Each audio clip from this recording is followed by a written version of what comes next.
Hello all of you. मैं गौरव महामना Unacademy के learning platform पर आपका हार्दिक स्वागत करता हूं, अभिनंदन करता हूं। Let's crack Rajasthan exam on India's largest learning platform Unacademy. यहाँ पर मेरे बारे में कुछ इन्फॉर्मेशन इनपुट है कि मैंने नेट जेआरएफ एग्जाम क्लियर किया है। राजस्थान यूनिवर्सिटी के हिस्ट्री डिपार्टमेंट से पीएचडी मेरी चल रही है। आरएएस मेंस एग्जाम भी लिखे हुए हैं 3 बार और मुझे 4 ईयर टीचिंग एक्सपीरियंस भी है। Now crack RPSC with India's largest learning platform, a GET Plus subscription और assess unlimited and live and recorded courses India के बेस्ट एजुकेटर से आप किस तरीके से प्राप्त कर सकते हो। Now how to register for Unacademy। Unacademy के लिए किस तरीके से रजिस्टर किया जा सकता है। सबसे पहले आप प्ले स्टोर से अनअकैडमी लर्निंग ऐप को इंस्टॉल कीजिए। इंस्टॉल करने के बाद आपकी स्क्रीन पर गेट सब्सक्रिप्शन और लर्न मोर के बेल आइकन आएंगे, जिसमें आप गेट सब्सक्रिप्शन का बेल आइकन को प्रेस कीजिए। फिर आप आरपीएससी सेक्शन के अंदर जाइए। यहाँ पर आपको कुछ फी स्ट्रक्चर दिखाई देंगे, जिसमें 1 मंथ का फी स्ट्रक्चर होगा, 3 मंथ का होगा, 6 मंथ का, 12 मंथ का और 24 मंथ का। तो मेरी आपको सलाह है कि आप 12 मंथ का आरपीएससी सब्सक्रिप्शन लीजिए, जिसकी फीस है 7000 रुपीज। यदि आप मेरा प्रोमो कोड गौरव GAURAVM यूज करते हो तो आपको 10% का डिस्काउंट मिलेगा और 7000 की जगह जो आपकी फीस होगी वो 10% डिस्काउंट के साथ 6300 होगी ओनली।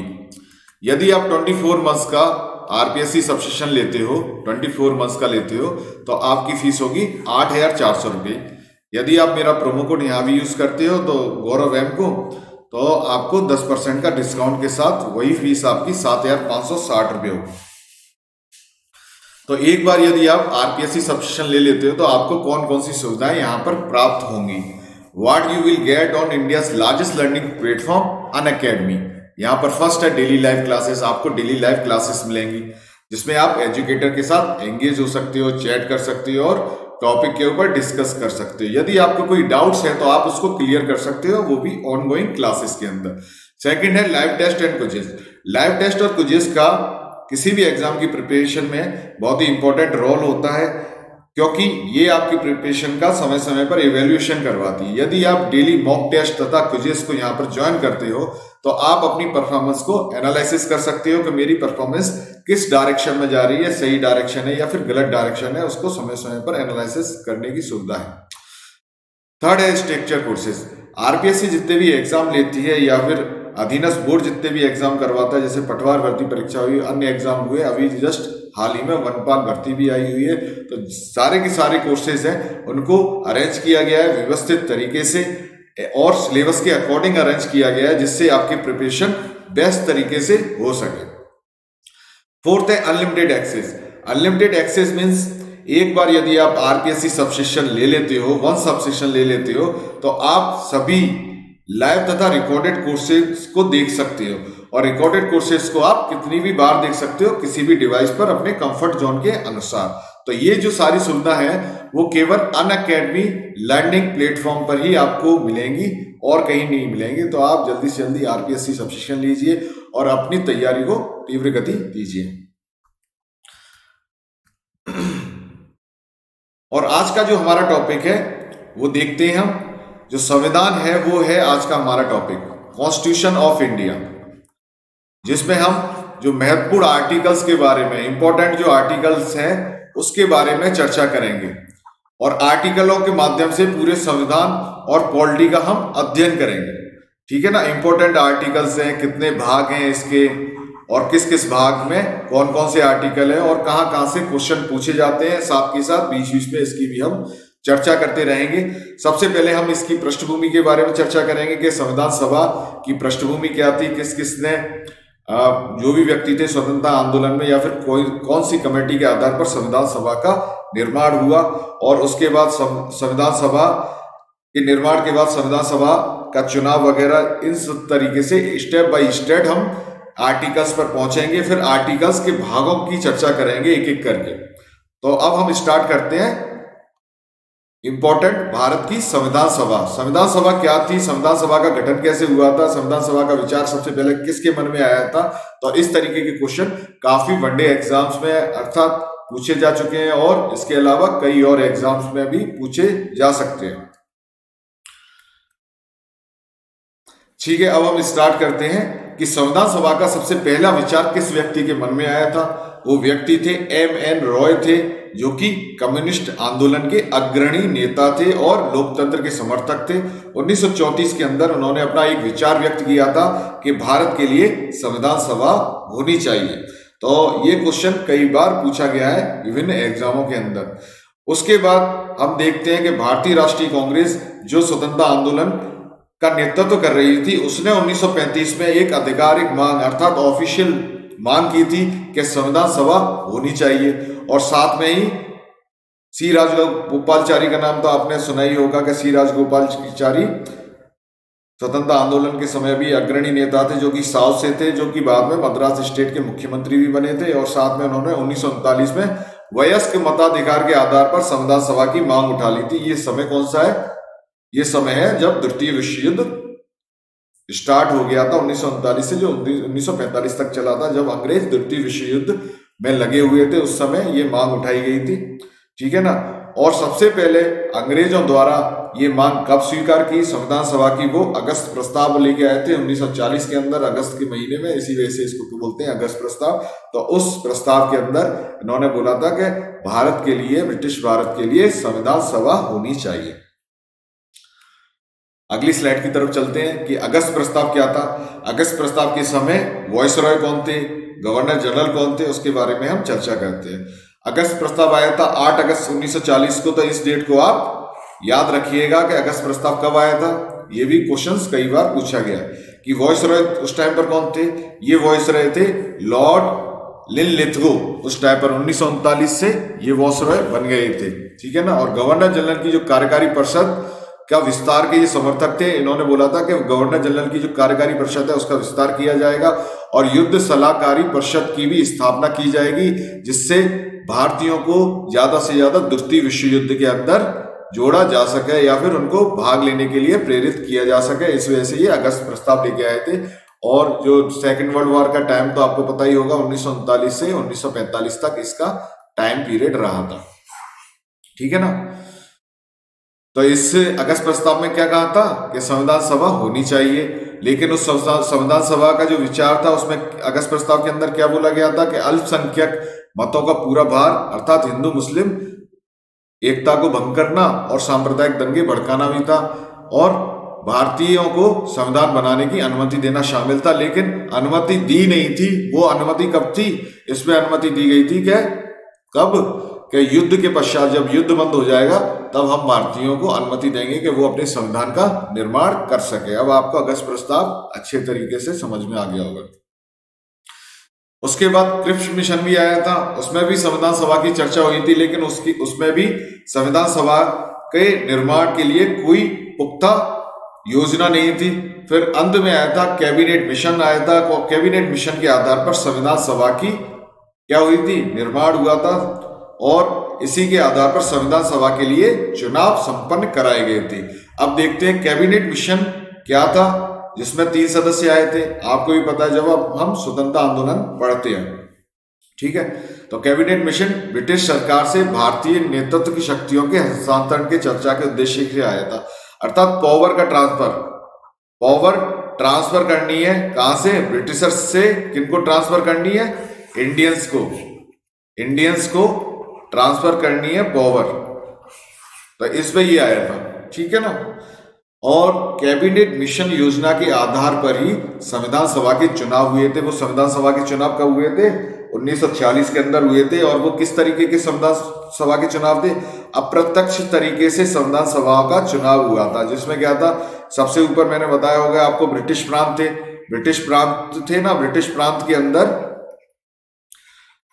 जो 11 ब्रिटिश प्रांत थे, वहां पर जो भी विधानसभा थी, सबसे पहले जो नागरिक थे उन्होंने ब्रिटिश प्रांत के सदस्यों का निर्वाचन किया। और ब्रिटिश प्रांत के जो सदस्य थे, जो विधान परिषद या विधानसभा के सदस्य थे, उन्होंने संविधान सभा के सदस्यों का चुनाव किया था। तो इस तरीके से ये अप्रत्यक्ष तरीके से चुनाव संपन्न हुआ था। ठीक है ना। ठीक है। अब भारत का संविधान संविधान सभा द्वारा तैयार किया गया था। ये तो आपको सिंपल सा फैक्ट बताया था। अब कैबिनेट मिशन की जो भूमिका है वो आपको पता चल गई होगी क्यों ये आया था। अगली स्लाइड के ऊपर चलते हैं। अब हमने संविधान सभा के चुनाव करा लिए, ठीक है ना। 1946 के अंदर संविधान सभा के चुनाव हुए, संविधान सभा का गठन हुआ और कितने सदस्य इसमें आए और किस किस ने भाग लिया, इसके बारे में अब हम चर्चा करते हैं आगे।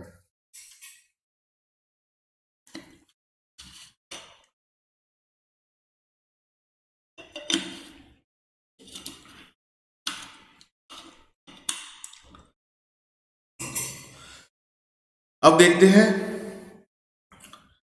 सबसे पहले संविधान सभा की शुरुआत कब हुई थी।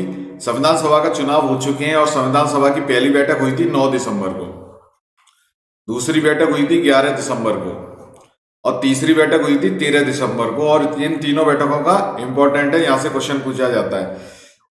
संविधान सभा की पहली बैठक में इसके अस्थायी अध्यक्ष का चुनाव किया गया था। वो किसको बनाया गया था, बुजुर्ग थे काफी, सच्चिदानंद सिन्हा को,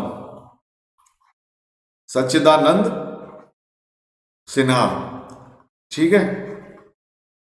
और स्थायी अध्यक्ष किसको बनाया गया, 11 दिसंबर जो द्वितीय बैठक थी उस किसको बनाया था, राजेंद्र प्रसाद, जो कि भारत के प्रथम राष्ट्रपति थे। इसी के साथ 13 दिसंबर को जवाहरलाल नेहरू, जो कि भारत के प्रथम प्रधानमंत्री थे, उन्होंने उद्देश्य प्रस्ताव पारित किया था। ये बहुत इंपॉर्टेंट है, जो प्रीलिम्स और मेंस दोनों के लिए ही इंपॉर्टेंट कार्यक्रम है। उद्देश्य प्रस्ताव पारित किया और उद्देश्य प्रस्ताव के आधार पर ही हमारी प्रस्तावना का निर्माण हुआ। जो उद्देश्य प्रस्ताव में जो बिंदु थे वो प्रस्तावना में शामिल किए गए थे। इस वजह से इसका इंपॉर्टेंस है कि हमारा संविधान कैसा होगा, उसका स्वरूप कैसा होगा, वो उद्देश्य प्रस्ताव में इसकी झलक दिख जाती है। किसके द्वारा प्रस्तुत किया गया था, जवाहरलाल नेहरू के द्वारा। अब संविधान उद्देश्य प्रस्ताव को कब मान्यता दी गई थी, 22 जनवरी को इसको पारित कर दिया गया था। 22 जनवरी 1947 स्टार्ट हो चुका है, ठीक है। अब 9 दिसंबर 1940 को सुबह 11 बजे संविधान सभा का पहला सत्र शुरू हुआ था, जिसमें 207 सदस्यों ने भाग लिया था। अब स्टार्टिंग में सारे सदस्यों ने भाग नहीं लिया था, जिसमें मुस्लिम लीग थी, रियासत के भी प्रतिनिधि थे, जो देशी रियासतें थी उनकी भी प्रतिनिधि थे। लेकिन धीरे धीरे करके मुस्लिम लीग ने भी संविधान सभा में हिस्सा लेना प्रारंभ कर दिया और रियासतों ने भी अपने प्रतिनिधि भेजना स्टार्ट कर दिया। और इस आधार पर कई दिनों तक चर्चाएं हुई संविधान सभा के अंदर और संविधान का प्रारूप और संविधान तैयार हुआ। और 26 नवंबर को 1949 को संविधान के मसौदे को मंजूरी दे दी गई। इसी वजह से हम संविधान दिवस कब मनाते हैं, 26 नवंबर को मनाते हैं। और इसी दिन जो प्रस्तावना के जो अंत के बिंदु हैं वो है कि हम इस दिन या इस तारीख से संविधान को क्या करते हैं, अंगीकृत करते हैं, आत्मार्पित करते हैं और अधिनियमित करने वाले शब्द हैं उनको भी आप ध्यान रखिएगा। तो संविधान दिवस कब मनाते हैं, 26 नवंबर को हम संविधान दिवस मनाते हैं। और संविधान सभा की अनंतिम संसद कब बन गई, 26 जनवरी 1950 को संविधान सभा अनंतिम संसद बन गई। अर्थात संविधान सभा किसमें कन्वर्ट हो गई, संविधान सभा संसद में कन्वर्ट हो गई। पहले तो ये संविधान के निर्माण के लिए संविधान सभा का निर्माण किया गया था या संविधान सभा का चुनाव किया गया था। इसका संविधान खत्म होने पर या फिर संविधान का कार्य पूरे होने पर यही संसद बन गई थी। कब बनी थी, 26 नवंबर 1950 को, जिस दिन हम गणतंत्र हुए थे। अब आपको कॉन्सेप्ट समझ में आ गया होगा, स्टेप बाय स्टेप चलेंगे। अब देखते हैं संविधान सभा का गठन किस तरीके से हुआ, संगठन किस तरीके से था, या फिर कौन कौन सी समितियां थी, उनके बारे में धीरे धीरे चर्चा करते हैं। सबसे पहले हम देखेंगे संविधान सभा का संगठन कहां से कितने सदस्यों ने भाग लिया था। एक तो थे ब्रिटिश प्रांत, ब्रिटिश प्रांत, और दूसरे कौन थे, देशी रियासतें।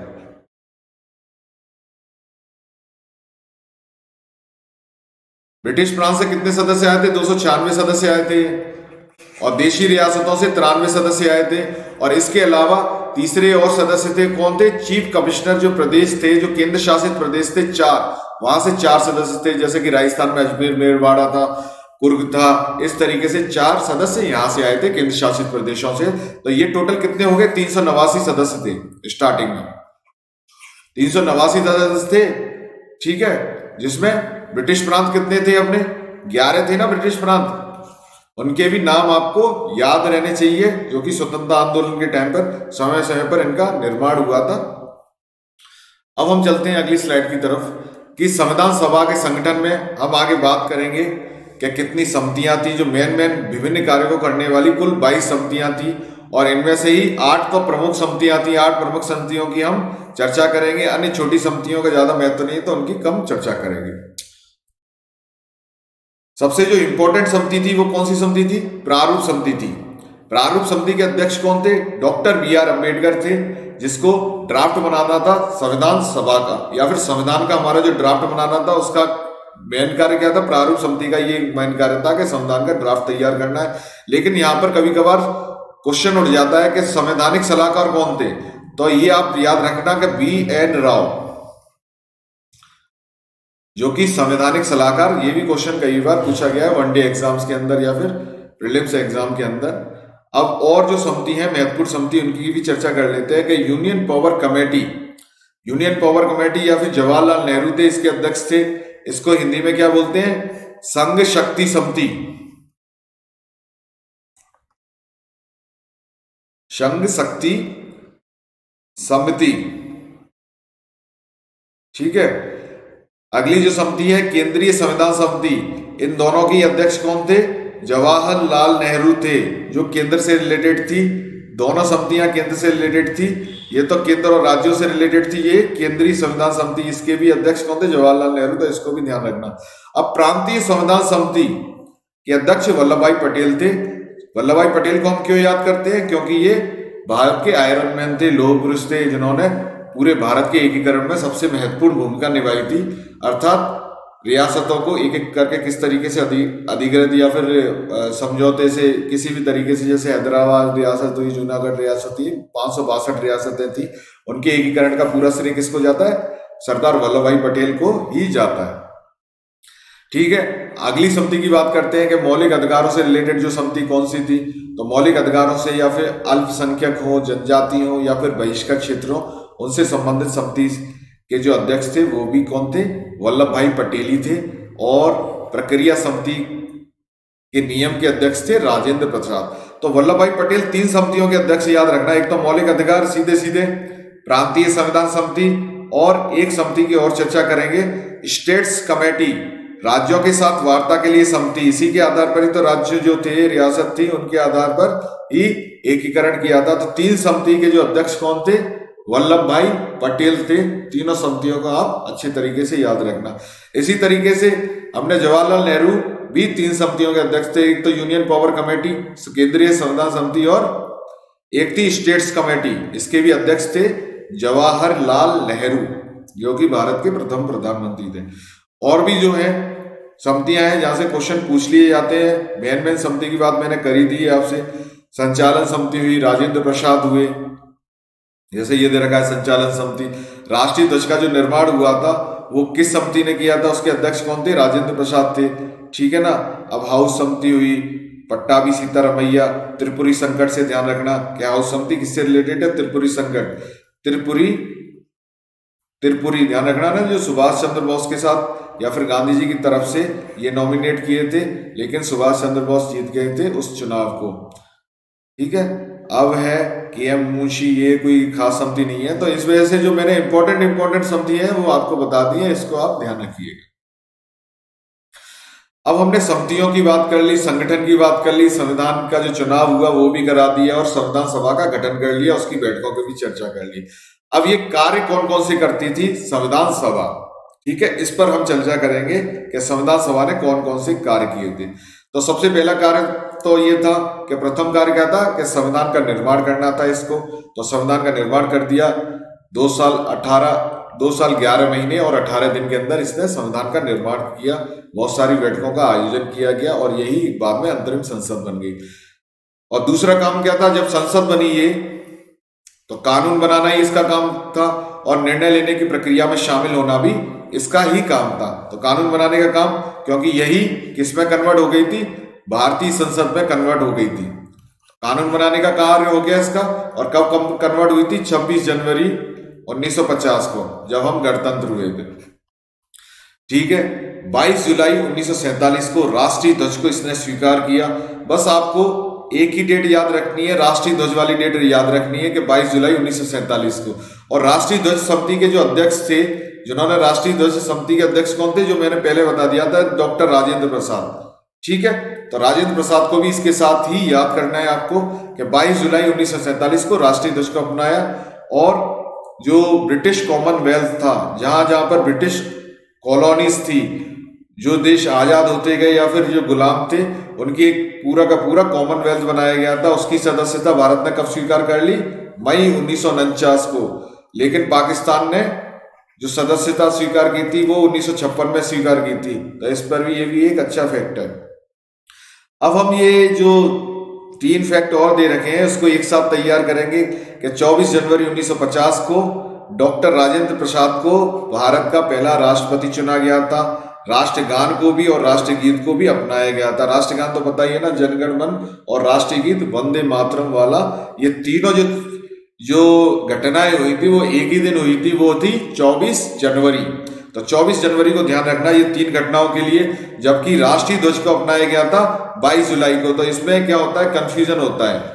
तो इसको अलग तरीके से तैयार करना और इसको अलग तरीके से याद रखना कि राष्ट्रीय ध्वज को 24 जनवरी से कोई संबंध नहीं है।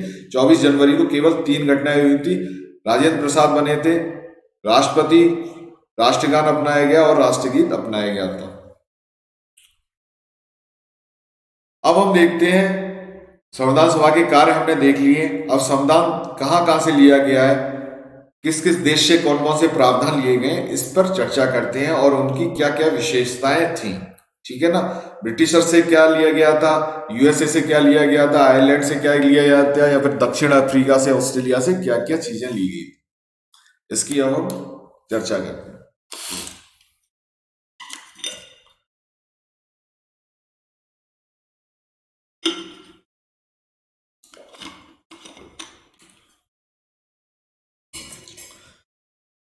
जो ब्रिटिशर्स थे, जो यूनाइटेड किंगडम था या फिर इंग्लैंड था, यहां से क्या क्या लिया गया था? यहां से एक तो संसदीय प्रणाली ली गई थी, संसदीय प्रणाली ली गई थी यहां से। ठीक है ना, संसदीय प्रणाली आपको पता ही है, जो हमारे यहां से ली गई थी, जिसमें लोकसभा होती है, निम्न सदन होता है, राज्यसभा होती है, उच्च सदन होता है और राष्ट्रपति होता है। वो संसदीय प्रणाली के अंतर्गत, यानी वास्तविक शक्ति प्रधानमंत्री के पास होती है और औपचारिक प्रधान कौन होता है? राष्ट्रपति होता है। तो संवैधानिक अध्यक्ष या राष्ट्राध्यक्ष भी यहां से लिया गया है ब्रिटिशर से।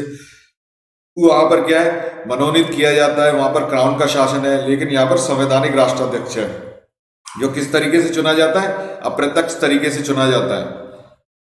26 जनवरी 1950 को क्या हुए थे, हम गणतंत्र हुए थे, उसी आधार पर संवैधानिक राष्ट्रपति का निर्वाचन होता है, मनोनीत नहीं है। ये मैंने पिछली क्लास में भी आपको समझाया था। संसद का निचला सदन उच्च सदन की तुलना में अधिक शक्तिशाली होता है, अर्थात लोकसभा के पास ज्यादा पावर है। ठीक है ना, यही संसदीय शासन प्रणाली की विशेषता होती है।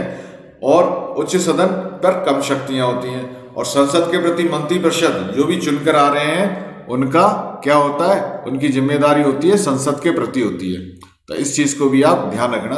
तो ब्रिटिशर्स या फिर ब्रिटिश कानून या फिर 1935 का जो एक्ट है उसकी भी चर्चा करेंगे, जिसमें से ज्यादातर प्रावधान हमने हमारे संविधान में लिए गए, लेकिन ब्रिटिशर्स से या फिर यूनाइटेड किंगडम से ये प्रावधान हमने लिए हैं। अब यूएसए की बात करते हैं, संयुक्त राज्य अमेरिका की बात करते हैं कि वहां से क्या क्या लिया गया है। एक तो प्रस्तावना ली गई है, ठीक है ना, प्रस्तावना ली गई है, मौलिक अधिकार लिए गए हैं। एक सेकेंड, इसको हाइलाइटर कर लेता हूं मैं।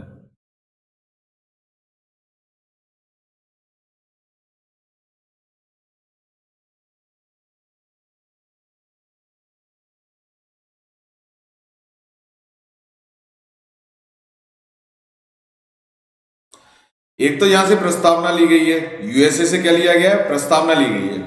प्रस्तावना जो जोड़ी गई है हमारे संविधान में वो यूएसए से ली गई है। मौलिक अधिकार अर्थात जो फंडामेंटल राइट है, जो 12 से 35 दे रखे हैं, सबसे पहले यूएसए ने स्वीकार किए थे। तो वहां से मौलिक अधिकार जो नागरिकों को प्रदत्त अधिकार है या फिर यहाँ के निवासियों को प्रदत्त अधिकार है, वो कहां से लिए गए, यूएसए से लिए गए। उपाध्यक्ष के कार्य लिए गए हैं, जो लोकसभा का उपाध्यक्ष होता है वो उसके कार्य, और संविधान में संशोधन की प्रक्रिया जो है, संविधान में संशोधन किस तरीके से किया जाता था वो भी यहीं से लिया गया है। ठीक है ना। सुप्रीम कोर्ट के कार्य लिए गए हैं और न्यायपालिका की स्वतंत्रता, जिसमें न्यायिक पुनरावलोकन की शक्ति है या फिर न्यायिक सक्रियता आती है, वो भी हमने कहां से ली है, यूएसए या फिर संयुक्त राज्य अमेरिका से ली गई है। अब ये जितनी भी चीजें हैं ये यूएसए से ली गई हैं, और इस पर कभी कभार क्वेश्चन बन जाता है कि न्यायपालिका की स्वतंत्रता का जो कॉन्सेप्ट है वो हमारे संविधान में कहां से लिया गया है, या फिर मौलिक अधिकारों का जो कॉन्सेप्ट है, जो मौलिक अधिकार हमने इंपोर्ट किए हैं वो किस संविधान से लिए गए हैं।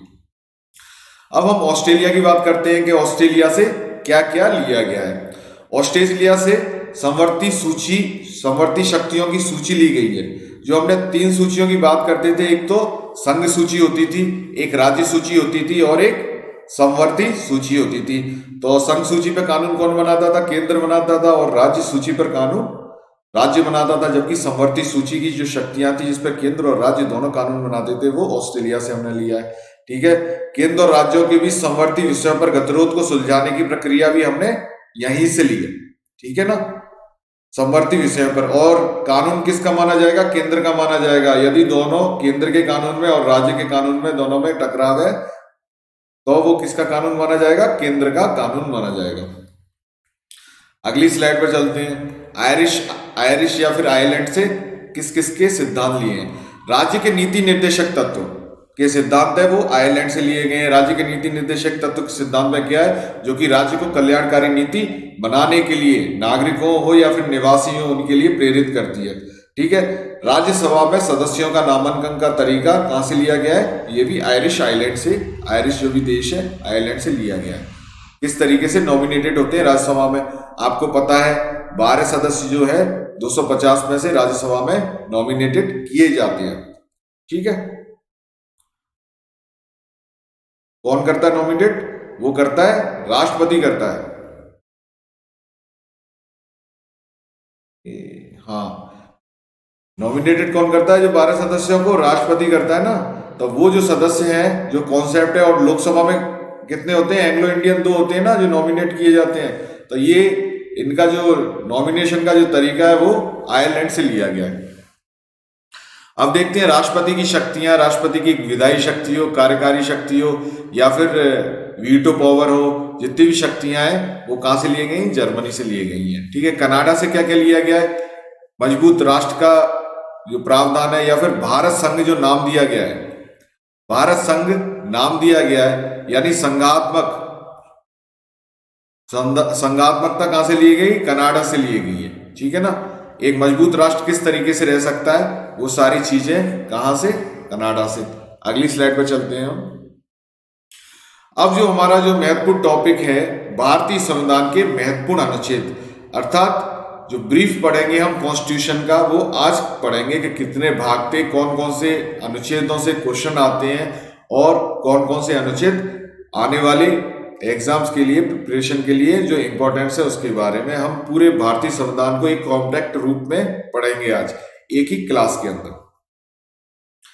भारतीय संविधान में भाग कितने हैं, भारतीय संविधान में भाग हैं 22 भाग हैं, और 395 क्या है, लेख हैं या फिर अनुच्छेद हैं, और साथ में 12 अनुसूचियां हैं। तो 12 अनुसूचियां भी इसमें शामिल की गई हैं, और 1949 में इसे अपनाने के बाद इसमें 103 बार संशोधन किए गए हैं, और विधेयकों की संख्या कितनी है, संशोधन वालों की 126।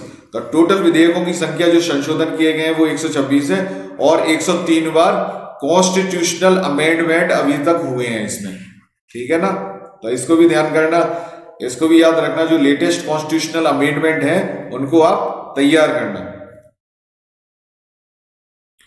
ठीक है। अब हम भाग कितने, 22 के 22 भाग पढ़ेंगे इस कक्षा के अंदर, और एक एक भाग की हम विस्तार तरीके से चर्चा करेंगे, और कौन से अनुच्छेद महत्वपूर्ण है और कौन से नहीं है। तो भाग 1 में क्या है, संघ और उसका क्षेत्र, उसका राज्य क्षेत्र दिया हुआ है, संघ और उसका क्षेत्र दिया गया है, जिसमें आर्टिकल 1 से 4 तक आते हैं। ठीक है। आर्टिकल 1 से 4 तक आते हैं। आर्टिकल 1 के अंदर क्या दिया गया, संघ का नाम और राज्य क्षेत्र दिया गया है। ठीक है। दूसरे आर्टिकल में क्या दिया गया है, नए राज्यों का प्रवेश या स्थापना, नए राज्यों का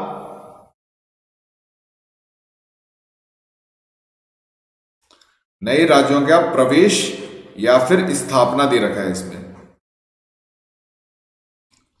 ठीक है, इसमें क्या दिया है, संघ का नाम और राज्य क्षेत्र।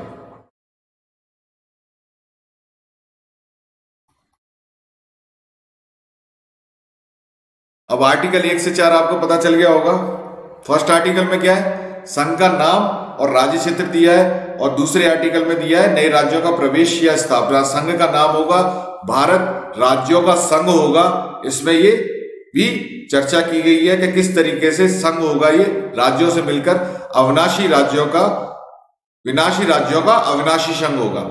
सेकंड आर्टिकल क्या कहता है, नए राज्यों का प्रवेश, अर्थात हमारी जो संसद है वो नए राज्यों को इंक्लूड कर सकती है। किस तरीके से इंक्लूड कर सकती है, जो अधिग्रहित क्षेत्र है। जैसे कि हम एग्जांपल ले 1947 से आगे वाले एग्जांपल भी बता देता हूं आपको। जैसे कि पांडिचेरी जो बस्तियां थी, फ्रांसीसी कॉलोनी थी, उनको अधिग्रहित किया गया था संसद के द्वारा। ठीक है ना, 1961 में गोवा वगैरह का अधिग्रहण किया गया था, तो नए राज्यों का प्रवेश हुआ था उस टाइम पर, या फिर स्थापना की गई थी। वो आर्टिकल जो बाहरी क्षेत्र है, अभी भारत के क्षेत्र नहीं है, तो बाहर या फिर भविष्य में नए राज्यों का प्रवेश कर सकती है, या फिर उनको अधिग्रहित करने का अधिकार किसको दिया गया है, संसद को दिया गया है। ठीक है, अब हम अनुच्छेद 3 के बारे में, जो कि काफी इंपॉर्टेंट है, आपको 2 अनुच्छेद पता चल गया होगा। इसमें क्या है कि नए राज्यों का गठन और मौजूदा राज्यों की क्षेत्रों में और सीमाओं और नाम में परिवर्तन। जैसे अभी तेलंगाना राज्य का निर्माण हुआ था, ध्यान होगा आपको, 2014 के अंदर, तो नए राज्य का गठन किया गया था। ठीक है, राज्यों की क्षेत्रों में और सीमाओं में भी परिवर्तन कर सकते हैं और नामों में भी परिवर्तन कर सकते हैं। जैसे उड़ीसा का नाम ओडिशा रख दिया। तो ये जो प्रावधान है वो अनुच्छेद 3 के अंदर दे रखा है। और साथ ही साथ ये संसद के विशेष बहुमत या फिर जो संसद होती है संविधान संशोधन के द्वारा नहीं किया जाता है। तो अनुच्छेद 3 में नए राज्यों का गठन, राज्यों की सीमाओं में परिवर्तन या फिर नामों में परिवर्तन साधारण बहुमत से भी संसद इसको पारित कर सकती है। तो इतना ध्यान रखना, साधारण बहुमत से ही संसद नए राज्य का निर्माण कर सकती है।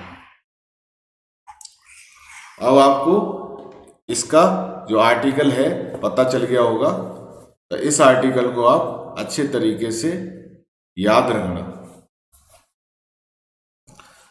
अगले भाग की तरफ हम चलते हैं। संविधान का भाग 1 हमने देख लिया, उसका महत्वपूर्ण अनुच्छेद भी देख लिया। भाग 2 के तरफ चलते हैं, जिसमें दे रखा है नागरिकता। नागरिकता में अनुच्छेद कहां से कहां तक है, 5 से 11 तक नागरिकता दी गई है, जिसमें अनुच्छेद 8 बहुत ही महत्वपूर्ण है। इसमें दे रखा है कि भारत के बाहर रहने वाले भारतीय मूल के कुछ व्यक्तियों को नागरिकता के अधिकार दे रखे हैं। भारतीय मूल के हैं लेकिन भारत से बाहर रह रहे हैं, यानी NRI है, नॉन रेजिडेंट इंडियन है, उन व्यक्तियों को नागरिकता के अधिकार दे रखे हैं। अनुच्छेद 10 कहता है कि नागरिकता के अधिकारों की निरंतरता किस किस तरीके से, वो अनुच्छेद किसमें, 10 में। और अनुच्छेद 11 है कि संसद कभी भी कानून बना सकती है नागरिकता से रिलेटेड। ठीक है ना, तो इसी वजह से नागरिकता संशोधन अधिनियम बनाया संसद ने, 2019 में भी आया था। और ये किसमें चेंजेस किए गए थे, सबसे पहले नागरिकता अधिनियम आया था 1955 में, संशोधन था कि 2019 में संशोधन किया गया था। और अफगानिस्तान, बांग्लादेश, पाकिस्तान से आने वाले कुछ धार्मिक समुदायों के विदेशी अवैध प्रवासियों को भारतीय नागरिकता के योग्य बनाया गया था। ठीक है ना, अब आपको समझ में आ गया होगा। आपको ध्यान है इसमें अफगानिस्तान में जो मुस्लिमों को छोड़कर, मुस्लिम्स को छोड़कर, इसके ऊपर काफी क्या हुआ था, विवाद भी हुआ था। मुस्लिमों को छोड़कर जो भी हिंदू हैं, बुद्धिस्ट हैं, जैन है या फिर पारसी है, पर्शियन है, वो अफगानिस्तान से भी इंडिया आ सकते हैं, बांग्लादेश से भी आ सकते हैं और पाकिस्तान से भी आ सकते हैं। CAA का नाम सुना होगा ना आपने, वही है ये। ठीक है, आने वाले कुछ धार्मिक समुदायों के विदेशी अवैध प्रवासियों को भारतीय नागरिकता के योग्य बनाया गया कि कोई भी भारतीय नागरिक आ सकता है, लेकिन वो मुस्लिम नहीं होना चाहिए। इसको आप ध्यान रखना। और जो देश है ना वो दे रखे हैं, उसको भी ध्यान रखना। 3 देश दे रखे हैं इसमें। जो शाहीन बाग में हुआ था, इसके विरोध में हुआ था, जगह जगह पर इसके विरोध में मुझे जो मुस्लिम समाज था उसने आंदोलन भी किए थे। ठीक है, अब नेशनल रजिस्टर ऑफ सिटीजन क्या होता है, एक रजिस्टर है जिसमें सभी वास्तविक भारतीय नागरिकों के नाम है। वर्तमान में केवल असम में ही ऐसा रजिस्टर बनाया गया है। एनआरसी, पहले तो सीएए आया है, फिर एनआरसी आया है, तो ये सब नागरिकता से रिलेटेड ही और काफी विवादास्पद मुद्दा बन चुका है अभी इस टाइम पर। तो नेशनल रजिस्टर ऑफ सिटीजन, जिसमें सभी भारतीय नागरिकों के, वास्तविक भारतीय नागरिक जो वास्तविक है उनके नाम है, और केवल असम में ही ऐसा रजिस्टर बनाया गया, अभी तक कहीं नहीं बना। अब हम चलते हैं भारतीय संविधान के महत्वपूर्ण भाग पर, जिसको क्या बोला जाता है, संविधान की आत्मा भी बोला जाता है। और इसमें दे रखे नागरिकों के मौलिक अधिकार या फिर प्राकृतिक अधिकार भी आप इसको बोल सकते हो, फंडामेंटल राइट्स बोलते हैं इंग्लिश के अंदर, जिसमें आर्टिकल कहां से कहां तक है, आर्टिकल है 12 से लेके 35 तक इसमें दिए हुए हैं। ठीक है, आर्टिकल 12 ज्यादा इंपॉर्टेंट नहीं है, राज्य की परिभाषा दे रखी है। आर्टिकल 13 जिसमें कोई भी कानून बनता है यदि वो मौलिक अधिकारों को कम करता है तो वहीं उसी सीमा तक ये शून्य हो जाएगा। और फिर 14 से मेनली आर्टिकल स्टार्ट होते हैं। 14 बहुत इंपॉर्टेंट आर्टिकल है, जिसमें दे रखा है कानून के समक्ष समता। कानून के समक्ष समता का मतलब क्या हो गया, क्या कोई भी व्यक्ति अमीर हो गरीब हो, सभी व्यक्ति कानून के सामने समान है। ठीक है। अनुच्छेद 15 है, धर्म, जाति, लिंग या जन्म स्थान के आधार पर भेदभाव का निषेध करता है। ठीक है, कि धर्म के आधार पर किसी से भेदभाव नहीं किया जाएगा, जाति, लिंग, जितने भी शब्द इसमें दे रखे हैं। अब अनुच्छेद 16 है, ये जो अनुच्छेद है 14 से 18 इसको क्या बोलते हैं, समता का अधिकार बोलते हैं। इसको भी ध्यान रखना, समता का अधिकार,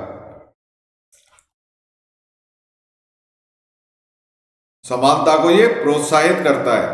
ठीक है। 19, 20, 21 स्वतंत्रता के अधिकार होते हैं। ठीक है, शोषण के विरुद्ध भी अधिकार है, धार्मिक स्वतंत्रता का भी अधिकार है, और अल्पसंख्यक के हितों की जो अभिवृद्धि के लिए वो भी अधिकार दे रखे हैं। तो जो मेन आर्टिकल है उन्हीं के बारे में चर्चा करेंगे केवल। आर्टिकल 15 क्या कहता है, धर्म, जाति, लिंग या जन्म स्थान के आधार पर किसी भी व्यक्ति से, या फिर वो विदेशी हो या फिर भारतीय नागरिक हो, किसी से भी इस आधार पर भेदभाव नहीं किया जाएगा। ये जो आर्टिकल है 14 आर्टिकल निवासियों को प्राप्त है, जिसमें भारतीय तथा विदेशी भी है। ये भी आर्टिकल उनको भी प्राप्त है और भारतीय नागरिकों को। लेकिन ये आर्टिकल क्या है, सार्वजनिक रोजगार के मामले में अवसर की समानता, ये केवल भारतीय नागरिकों की ही प्राप्त है। ये जो सरकारी नौकरियां निकालती है, राज्य सरकार निकाले, केंद्र सरकार निकाले, रेलवे निकाले, तो उसके मामलों में अवसर की समानता, इसी के आधार पर आरक्षण दिया जाता है। ठीक है। अब जो अगला अनुच्छेद है 17 में भी है, ठीक है ना, 18 है। 17 जो अनुच्छेद है उसमें लिखा गया है कि अस्पृश्यता से अंत होगा। 18 जो उपाधियों से अंत होगा। तो हम केवल मुख्य आर्टिकल की चर्चा करेंगे, ऐसे तो काफी समय लग जाएगा। तो आर्टिकल 19 काफी महत्वपूर्ण आर्टिकल है। उसमें क्या दे रखा है, स्वतंत्रता के बारे में। उसमें क्या है, इसके भी 6 पार्ट हैं आर्टिकल 19 के, जिसमें पहला जो पार्ट है 19A है, या फिर 19(1) बोल सकते हो, भाषण या अभिव्यक्ति की स्वतंत्रता। किसी भी व्यक्ति को भाषण दे सकता है या फिर अपने विचार व्यक्त करता है, अभिव्यक्ति की स्वतंत्रता इसी को बोलते हैं, जो कि मीडिया में काफी समय से चर्चा का विषय रहा है। ठीक है। संघ बनाने की स्वतंत्रता होती है, विचरण करने की, कहीं भी देश के किसी भी भाग में विचरण कर सकते हैं, आंदोलन कर सकते हैं या फिर स्ट्राइक कर सकते हैं, लेकिन हड़ताल नहीं कर सकते हो। कहीं भी देश के किसी भी भाग में निवास करने की स्वतंत्रता हो, इस तरीके से कोई भी व्यवसाय अपनाने की स्वतंत्रता हो।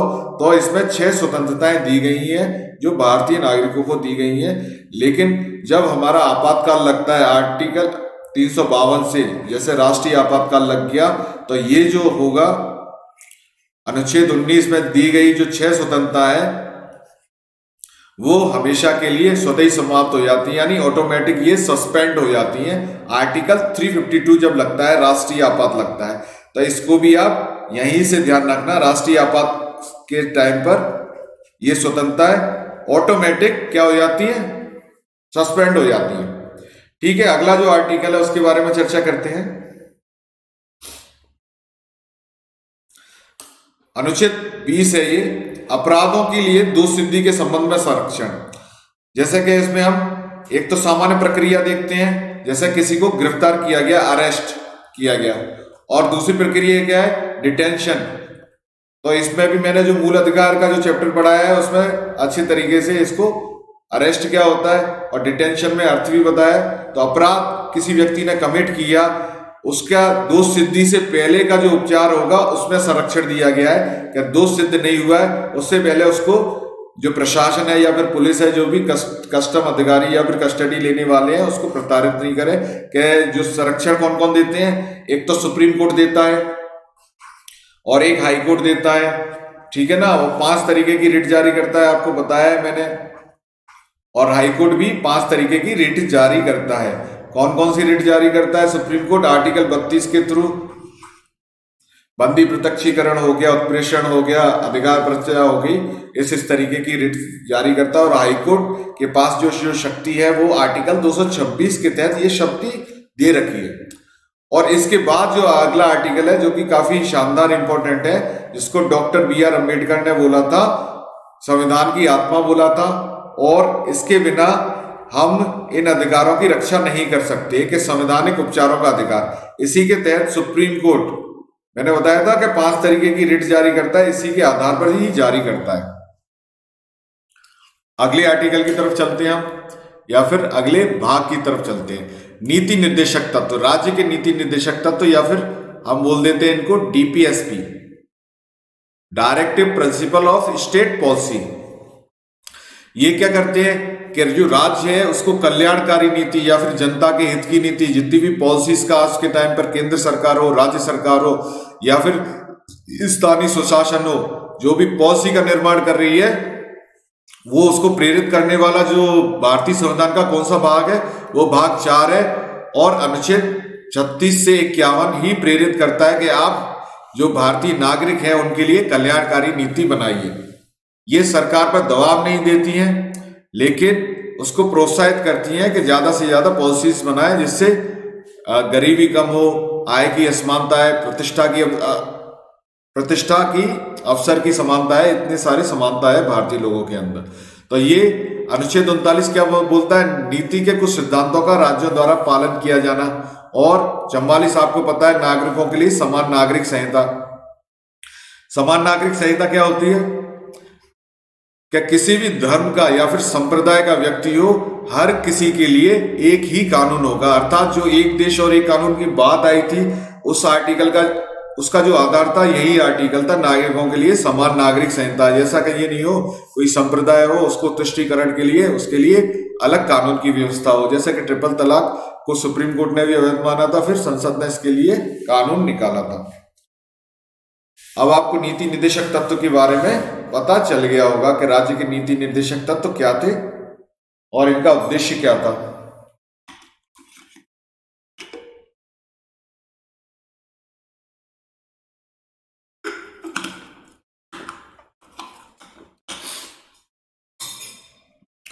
अब हम अगले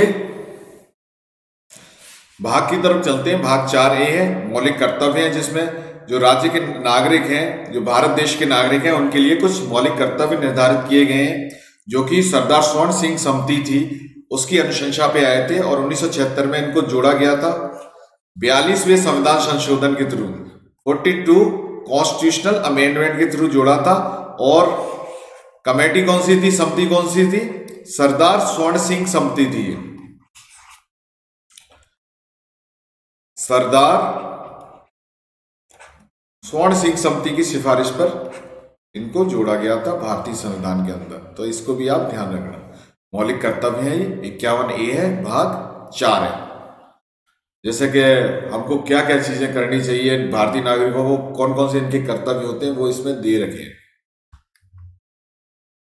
ठीक है, अब हम भाग 5 पर आते हैं, जिसमें संघ के बारे में दिया हुआ है, जो कि आर्टिकल 52 से स्टार्ट होते हैं, जिसमें भी हम महत्वपूर्ण आर्टिकल को करेंगे, सारे आर्टिकल को नहीं करेंगे क्योंकि इतना समय नहीं है। जो इंपॉर्टेंट आर्टिकल है उन्हीं की चर्चा करेंगे। अब हम देखते हैं 72 आर्टिकल में क्या दे रखा है। राष्ट्रपति को क्षमा प्रदान करने की शक्ति दे रखी है कि राष्ट्रपति है वो किसी को भी क्षमा कर सकता है, उसकी सजा को कम कर सकता है, लघुकरण कर सकता है, प्रविलंब कर सकता है, विराम कर सकता है। कुछ शब्दों का यूज किया गया है। मृत्यु दंड को भी ये माफ कर सकता है। कौन कर सकता है? राष्ट्रपति माफ कर सकता है।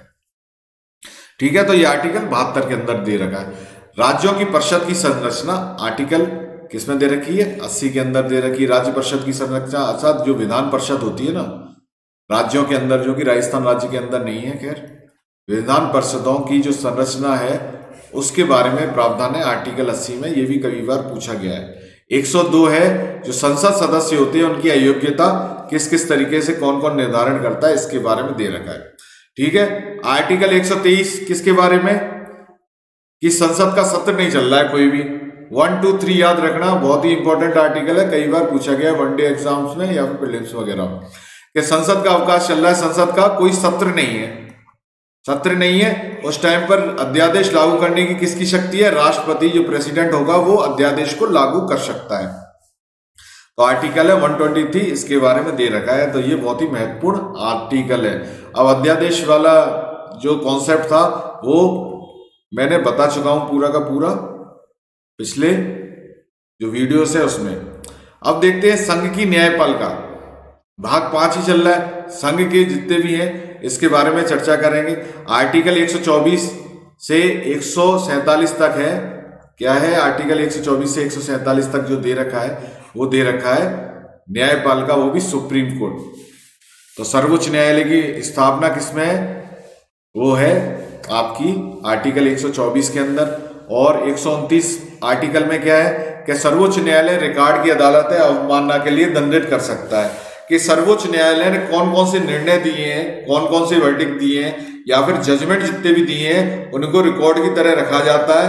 अर्थात हिंदी में भी बोल देते हैं इसको अभिलेख न्यायालय बोलते हैं। यदि कोई भी कोर्ट हो, हाई कोर्ट हो, अधीनस्थ कोर्ट हो, सबऑर्डिनेट कोर्ट्स हो, कोई भी उस गाइडलाइन को या फिर उसके इतर अपना निर्णय सुनाता है तो सुप्रीम कोर्ट अर्थात सर्वोच्च न्यायालय पर उसको दंडित करने की शक्ति प्रदान करता है। कौन सा आर्टिकल करता है? आर्टिकल 129।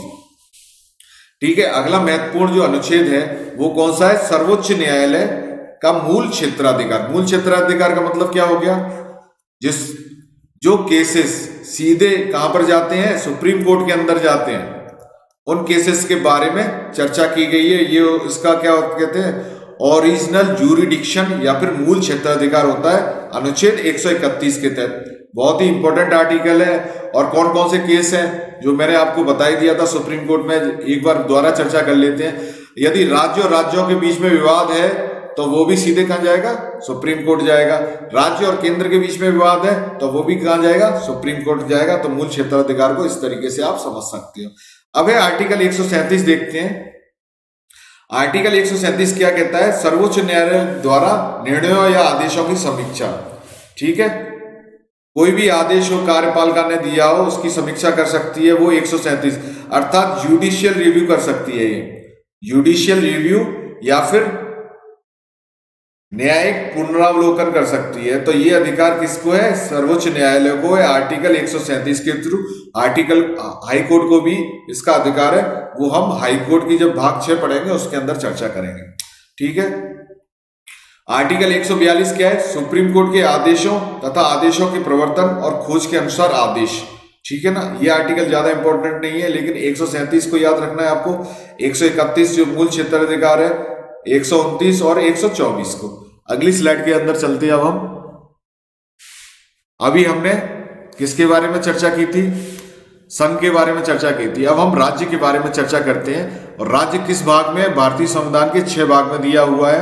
अब उसके आर्टिकल की हम चर्चा करेंगे जो कि स्टार्ट होता है 152 से स्टार्ट होता है। अब 152 से कहां तक है? अब कौन कौन से आर्टिकल है उन्हीं के बारे में हम सीधे चर्चा करते हैं।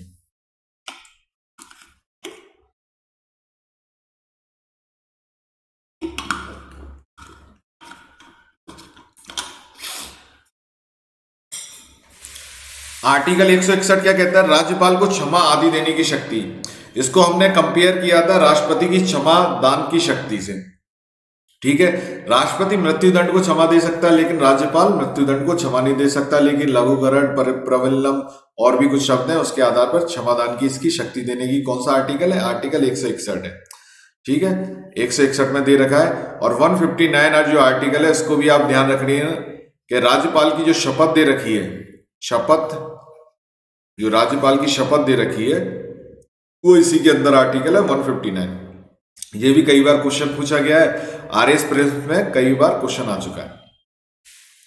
अनुच्छेद 162 क्या कहता है कि राज्य की कार्यकारी शक्ति का विस्तार के कहां तक राज्य की जो कार्यपालिका है वो कहां तक कार्य कर सकती है, वो अनुच्छेद 162 है। इसी तरीके से अनुच्छेद 163 है कि राज्यपाल को सहायता तथा सलाह देने के लिए मंत्रिपरिषद होगी। जैसे कि राजस्थान राज्य में सरकार बनी तो उसकी जो मंत्रिपरिषद होगी वो किसको सलाह दे सकती है या सहायता दे सकती है, उसके लिए किसको, राज्यपाल को। राज्यपाल अगर परामर्श के लिए बुलाता है मंत्रिपरिषद को या फिर मुख्यमंत्री को, तो मुख्यमंत्री को जाना भी पड़ेगा, उसको सलाह भी देनी पड़ेगी और सहायता भी। तो अनुच्छेद 163 है।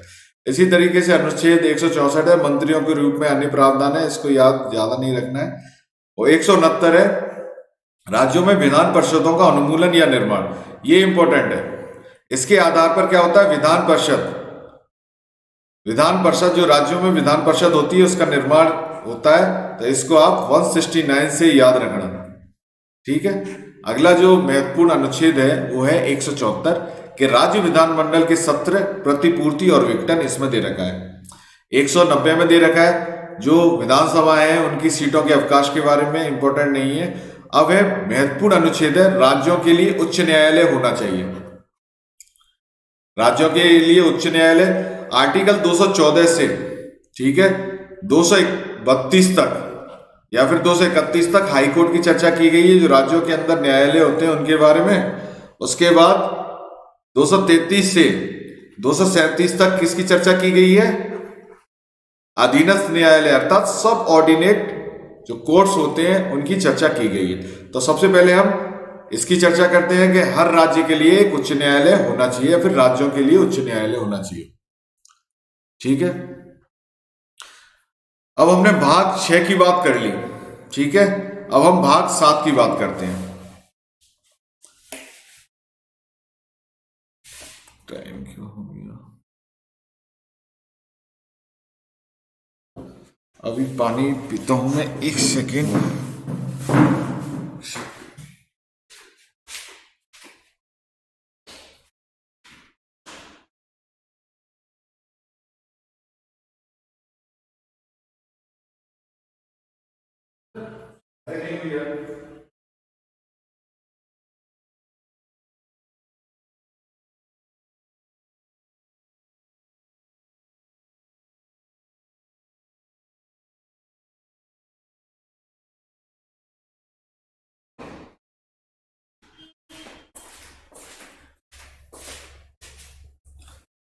अभी हमने भाग 6 की चर्चा करी थी जिसमें राज्य था, हाई कोर्ट था, अधीनस्थ न्यायालय थे, उसके बारे में हमने चर्चा की थी। अब हम अगले भाग की चर्चा करते हैं, वो है भाग 7। भाग 7 क्या है, जिसमें केंद्र शासित प्रदेश के बारे में बताया गया है और उसमें भी हम महत्वपूर्ण अनुच्छेदों के बारे में चर्चा करेंगे। 239 क्या कहता है, 239 इसमें ये कहता है कि कुछ विधानसभा क्षेत्रों के लिए स्थानीय विधायिका या फिर मंत्रिपरिषद या फिर दोनों का निर्माण होगा। और 239 बहुत ही इंपॉर्टेंट आर्टिकल है ये, इसको याद रखना कि दिल्ली के संबंध में विशेष प्रावधान है, ठीक है। तो भाग 7 किससे रिलेटेड है, जितने भी केंद्र शासित प्रदेश हैं आज के समय में हमारे, जैसे दिल्ली हुआ, दिल्ली के लिए तो 239 की चर्चा करी थी अलग से। जैसे और भी हैं, अंडमान निकोबार हुआ और लद्दाख हुआ, जम्मू एंड कश्मीर अभी बनाया गया है, ठीक है ना। और इसी तरीके से दमनदीप हो गया या फिर दादरा नगर हवेली, लक्षद्वीप वगैरह जो केंद्र शासित प्रदेश है उनके बारे में पूरा का पूरा ब्यौरा, उनका जो अनुच्छेद दे रखे हैं वो भाग 7 के अंदर दे रखे हैं, ठीक है। आर्टिकल 240 के अंदर क्या है कि कुछ केंद्र शासित प्रदेशों के लिए नियम बनाने की राष्ट्रपति की शक्ति दे रखी है कि राष्ट्रपति ही सीधे, जैसे कि दादरा नगर हवेली के लिए राष्ट्रपति नियम बना सकता है, अंडमान निकोबार के लिए बना सकता है, लक्षद्वीप के लिए बना सकता है। लेकिन हम देखते हैं दिल्ली और पांडिचेरी में विधानसभाएं हैं, दिल्ली और पांडिचेरी में विधानसभाएं हैं और ये केंद्र शासित प्रदेश हैं, ठीक है ना, इसको भी याद रखना, यहाँ पर विधानसभाएं। अभी हाल ही में जो नया केंद्र शासित प्रदेश कौन सा बनाया गया, जम्मू एंड कश्मीर बनाया गया, वहां पर भी विधानसभा है, इसको भी ध्यान रखना। लेकिन जो एक और नया केंद्र शासित प्रदेश बनाया गया लद्दाख, वहां पर विधानसभा नहीं है।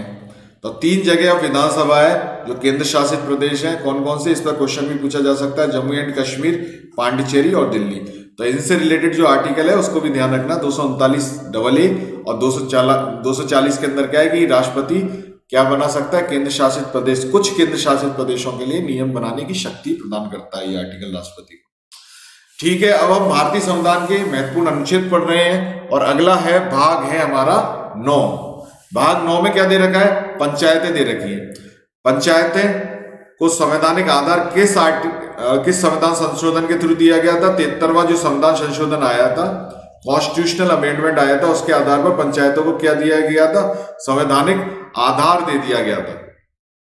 ठीक है, और ये कब पारित हुआ था, 1993 में लागू हो गया था। 1992 में ये आया था 73वां संविधान संशोधन। तो अनुच्छेद कौन कौन से इंपॉर्टेंट है इसमें, अनुच्छेद 243A इंपॉर्टेंट है। ए में क्या है, ग्राम सभा का प्रावधान है। जितने भी व्यक्ति होंगे ग्राम सभा में, जो वयस्क होंगे वो ग्राम सभा के सदस्य होंगे। ग्राम सभा का कॉन्सेप्ट दे रखा है।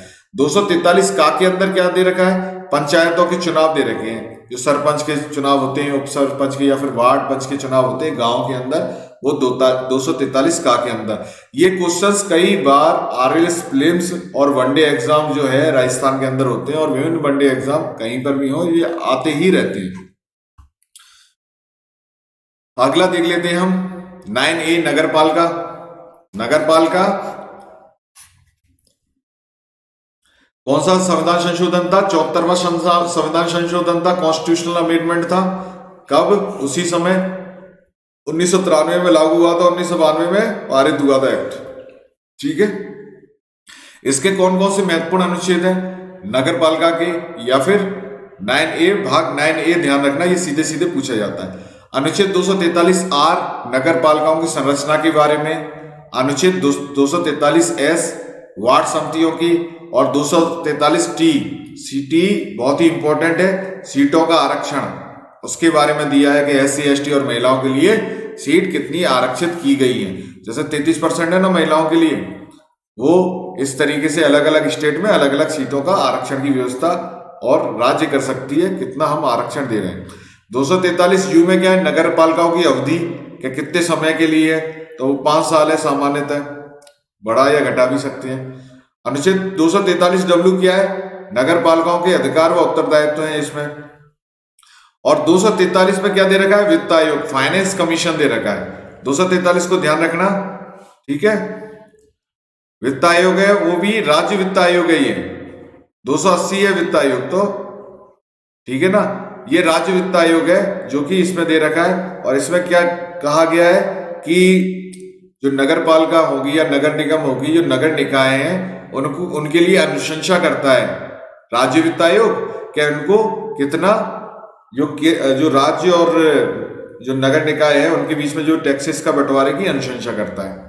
और 243ZA क्या करता है, नगर निकायों के चुनाव की चर्चा। और हमने बताया थी पंचायत के चुनाव किस जो भी अनुच्छेद के थ्रू हो रहे थे, लेकिन नगर निकायों के चुनाव 243Z8। तो इनको आप ध्यान रखना, यहां से क्वेश्चन एक ना एक क्वेश्चन एग्जाम्स में पूछा जाता है। अब हमने भाग 9A नगरपालिका कर लिया है। अब हम अगले भाग की तरफ चलते हैं, वो कौन सा है, भाग 9B है सहकारी समितियां।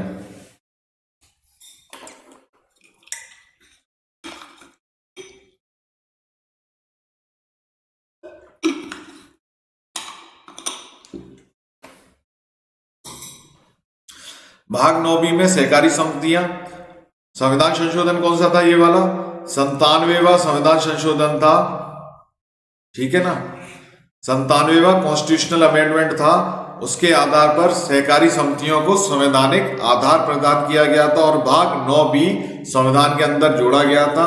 ठीक है, 243(16) परिभाषाएं, 243ZI, इस तरीके से सहकारी समितियों का समावेश है। तो इसमें आपको ज्यादा एक बार यदि आप रीडिंग कर लेना बस, इसके अलावा आपको पढ़ने की आवश्यकता नहीं है। आपको ये याद रखना है कि सहकारी समितियां किस आर्टिकल में किस भाग में, इतना ही ध्यान रखना। और 97 कॉन्स्टिट्यूशनल अमेंडमेंट को भी ध्यान रखना।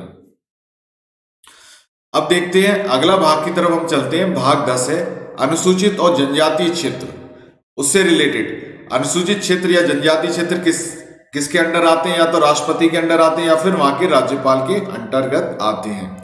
ठीक है, तो अनुच्छेद 244 क्या कहता है कि अनुसूचित क्षेत्रों और जनजाति क्षेत्रों का प्रशासन, 243 कह रहा है। ठीक है, हमने अनुसूची देखी थी। अनुसूची कौन सी थी? अनुसूची 5 थी और अनुसूची 6 थी। अनुसूची 5 में भी तो अनुसूचित क्षेत्र या जनजाति क्षेत्रों के प्रशासन और नियंत्रण के बारे में जो राष्ट्रपति को अधिकार देता है, और अनुसूचित 6 के बारे में हमने देखा था जो 4 राज्य थे, असम था, त्रिपुरा था, ATMM, असम था, त्रिपुरा था, मेघालय था, मिजोरम था। इस तरीके से 4 क्षेत्रों का जो प्रशासन है उसमें भी राज्यपालों को विशेष अधिकार दे रखे हैं। ठीक है ना, तो अनुच्छेद 244 को याद रखना अनुसूची 5 और अनुसूची 6 के साथ। ठीक है, फिर उसके बाद हम 244(1) देखते हैं। एक स्वायत्त राज्य का गठन है जिसमें असम में कुछ आदिवासी क्षेत्र शामिल है और स्थानीय विधानमंडल या मंत्रिपरिषद या उसके बाद उसका निर्माण है। तो 244(1) को असम से याद रखना कि ये भी असम से रिलेटेड है।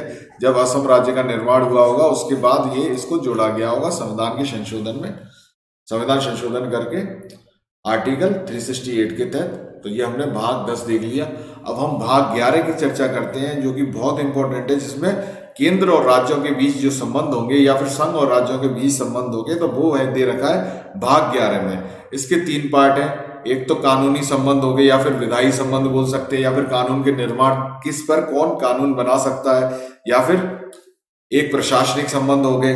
ठीक है, और एक होते हैं वित्तीय संबंध, कर या टैक्स से रिलेटेड संबंध होते हैं। तो 3 तरीके से जो संबंध है इनको इसमें बताया गया है। ठीक है, अब हम एक एक करके इनकी चर्चा करते हैं, कौन कौन से इंपॉर्टेंट है और कौन कौन से इंपॉर्टेंट नहीं है।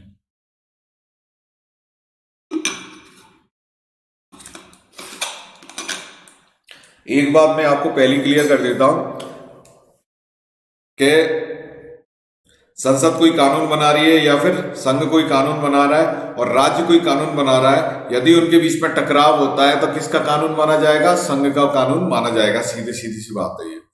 तो विधायी शक्तियों के वितरण में अनुच्छेद 245 क्या दे रखा है? संसद और राज्य के विधानमंडलों द्वारा बनाए गए कानूनों का विस्तार है। क्या दे रखा है ये? अनुच्छेद 245 में संसद और राज्यों के विधानमंडल द्वारा बनाए गए कानूनों का विस्तार दिया गया है। 246 क्या दे रखा है? संसद और राज्य विधानमंडलों द्वारा बनाए गए कानूनों का विषय, अर्थात इसमें कौन कौन सी सूचियां होंगी? संघ सूची होगी, राज्य सूची होगी और समवर्ती सूची होगी। संघ सूची पर कौन कानून बना सकता है? संघ बना सकता है। राज्य सूची पर कौन बना सकता है? राज्य बना सकता है। और समवर्ती सूची पर दोनों बना सकते हैं। यदि दोनों के कानूनों में टकराव होगा तो केंद्र का कानून ही माना जाएगा।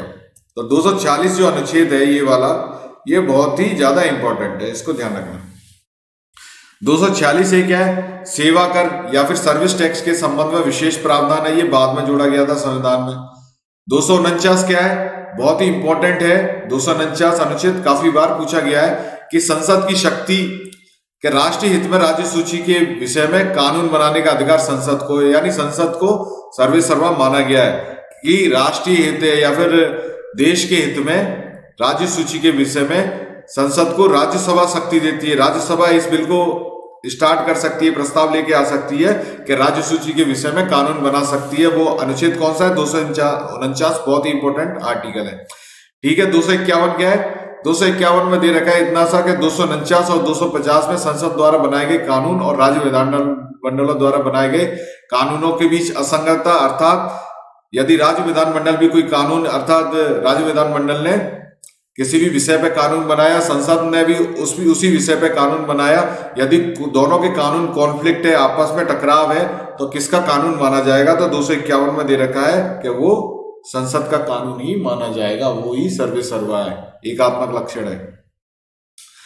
अनुच्छेद 252 क्या कहता है? विधायी शक्तियों में किसी अन्य राज्य द्वारा इस तरह के कानून को सहमति और अपनाने से 2 या 2 से अधिक राज्यों के लिए संसद की शक्ति, या फिर 2 राज्य बोल दें कि हमारे लिए कोई नियम बनाना है तो वो प्रस्ताव पारित करके संसद के पास दे सकते हैं और संसद उस पर कानून बना सकती है।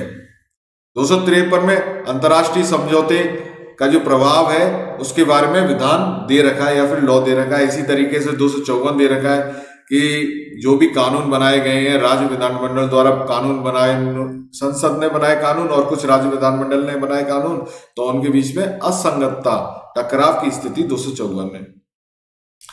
ठीक है ना। 255 इतना महत्वपूर्ण नहीं है, तो इसमें जो आर्टिकल महत्वपूर्ण है वो 245 है, 246 है, 246 ए है, 249 और 252 है और 254 है, तो 253 भी है, इसको भी ध्यान रखना। तो ये जो विधायी शक्तियों के वितरण में या फिर कानून बनाने की राज्य विधानमंडल को दे रखी शक्ति या फिर केंद्र या फिर संसद के पास है, उसके बीच में शक्तियों की बंटवारे से रिलेटेड है। और ये कौन सा भाग चल रहा है हमारा? भाग 11 चल रहा है। ठीक है। अब हम देखते हैं प्रशासनिक संबंध। आर्टिकल 256 से स्टार्ट होते हैं प्रशासनिक संबंध स्टार्ट होते हैं, जिसमें राज्य और संघ की बाध्यता दे रखी है। इंपॉर्टेंट आर्टिकल नहीं है। अगला आर्टिकल देखते हैं 257 दे रखा है कि राज्यों पर संघ का नियंत्रण। संघ का नियंत्रण किस तरीके से संघ अपनी प्रशासनिक जो प्रक्रिया है उसके द्वारा राज्यों पर नियंत्रण रखता है। ठीक है। इंपॉर्टेंट आर्टिकल है, याद रखना। 258 के कुछ मामले हैं जिसमें राज्यों पर शक्ति प्रदान करने की संघ की शक्ति, संघ को हमेशा पावरफुल बनाया गया है या फिर एकात्मक लक्षण है। ठीक है। 258 में क्या है कि संघ जो है कोई भी प्रशासनिक कार्य, कोई भी प्रशासनिक निर्देश दे सकता है राज्यों को। ये बाद में जोड़ा गया आर्टिकल है इस तरीके से। और 260 क्या दे रखा है कि भारत के बाहर के क्षेत्रों के संबंध में संघ का अधिकार क्षेत्र है, कि जो भी भारत के बाहर जितने भी क्षेत्र हैं उसके संबंध में राज्य का कोई अधिकार नहीं है। आर्टिकल 260 के तहत संघ का ही अधिकार है या फिर केंद्र सरकार का अधिकार है। 262 आपको पता ही है कि अंतर्राज्यीय नदियों या फिर नदी घाटियों से संबंधित विवादों का निपटारा किया जाएगा। और 263 में क्या है, एक अंतर्राज्यीय परिषद के संबंध का प्रावधान है। तो ये दोनों आर्टिकल को एक साथ याद करना, 262 और 263 को। अंतर्राज्यीय परिषद के बारे में हमने चर्चा कर रखी है पहले से। और अंतर्राज्यीय नदी घाटियों यानी जो हमने सुप्रीम कोर्ट का जो ज्यूरिडिक्शन देखा था, ओरिजिनल ज्यूरिडिक्शन में जो विवाद होगा, विवाद का निपटारा आर्टिकल 262 के थ्रू होगा, ना कि ये वाले जो नदी जल विवाद है वो सीधे कहाँ नहीं जाते हैं, सुप्रीम कोर्ट नहीं जाते हैं। मूल अधिकारिता का क्षेत्र नहीं है उसका, सुप्रीम कोर्ट का। इसमें एक अंतर्राज्यीय परिषद का प्रावधान है, आपको पता ही है इसका पदेन अध्यक्ष कौन होता है, प्रधानमंत्री होता है। इसके बारे में हम चर्चा कर सकते हैं कि सभी राज्यों के मुख्यमंत्री भी इसके सदस्य होते हैं। राज्यों और राज्यों के बीच में जो समस्या है उसके ऊपर एक सम्मेलन होता है, उसमें ये विचार विमर्श करते हैं कि किस तरीके से संघात्मकता बनी रहे। ठीक है। अब ये आपको प्रशासनिक संबंध पूरा समझ में आ गया होगा। अब हम देखते हैं भाग 12 की चर्चा करते हैं। वित्त, संपत्ति, अनुबंध और बात है ये। ठीक है। वित्त से रिलेटेड दे रखा है, इसमें फाइनेंस से रिलेटेड दे रखा है कि अनुच्छेद 266 जो है सबसे पहला है कि भारत और राज्यों के लिए समेकित कोष या फिर सार्वजनिक खाते उपलब्ध कराए जाएंगे। ठीक है। 267 में जो कॉन्टिजेंसी फंड है उसके बारे में चर्चा की गई है। इसी तरीके से 268 है, 269 है। ठीक है। 269 इंपॉर्टेंट है, इसको ध्यान रखना आप, कि संघ द्वारा जो टैक्सेस लगाए जाते हैं और एकत्रित किए जाते हैं लेकिन राज्यों को सौंपा गया है, यानी इसमें राज्यों को अधिकार दिया गया होता है। ठीक है। 269 ए हो गया। ठीक है। ग्रांट्स कौन से अनुच्छेद में दे रखी है? जो राज्यों को अनुदान दिया जाता है, विशेष अनुदान दिया जाता है, जो पैसा दिया जाता है टैक्सेस के बंटवारे के अलावा, क्या कोई राज्य विशेष राज्य का दर्जा प्राप्त करने की कोशिश करता है तो उसको अनुदान दिया जाता है केंद्र सरकार से या संघ से। तो वो आर्टिकल कौन सा है? 275 आर्टिकल है। 279 शुद्ध आय की गणना इसमें दे रखा है। और 280 आर्टिकल क्या है? वित्त आयोग। वित्त आयोग बहुत ही इंपॉर्टेंट है। ये क्या करता है? हर 5 साल में वित्त आयोग का गठन होता है, जो कि केंद्र और राज्य सरकारों के बीच में जो टैक्सेस होते हैं उनके बंटवारे की सिफारिश करता है, अनुशंसा करता है। और इसकी रिपोर्ट कहाँ रखी जाती है? संसद के पटल पर रखी जाती है। कौन रखवाता है? राष्ट्रपति रखवाता है। ठीक है। अगला जो महत्वपूर्ण आर्टिकल क्या है? राज्य कराधान से संघ की संपत्ति की छूट।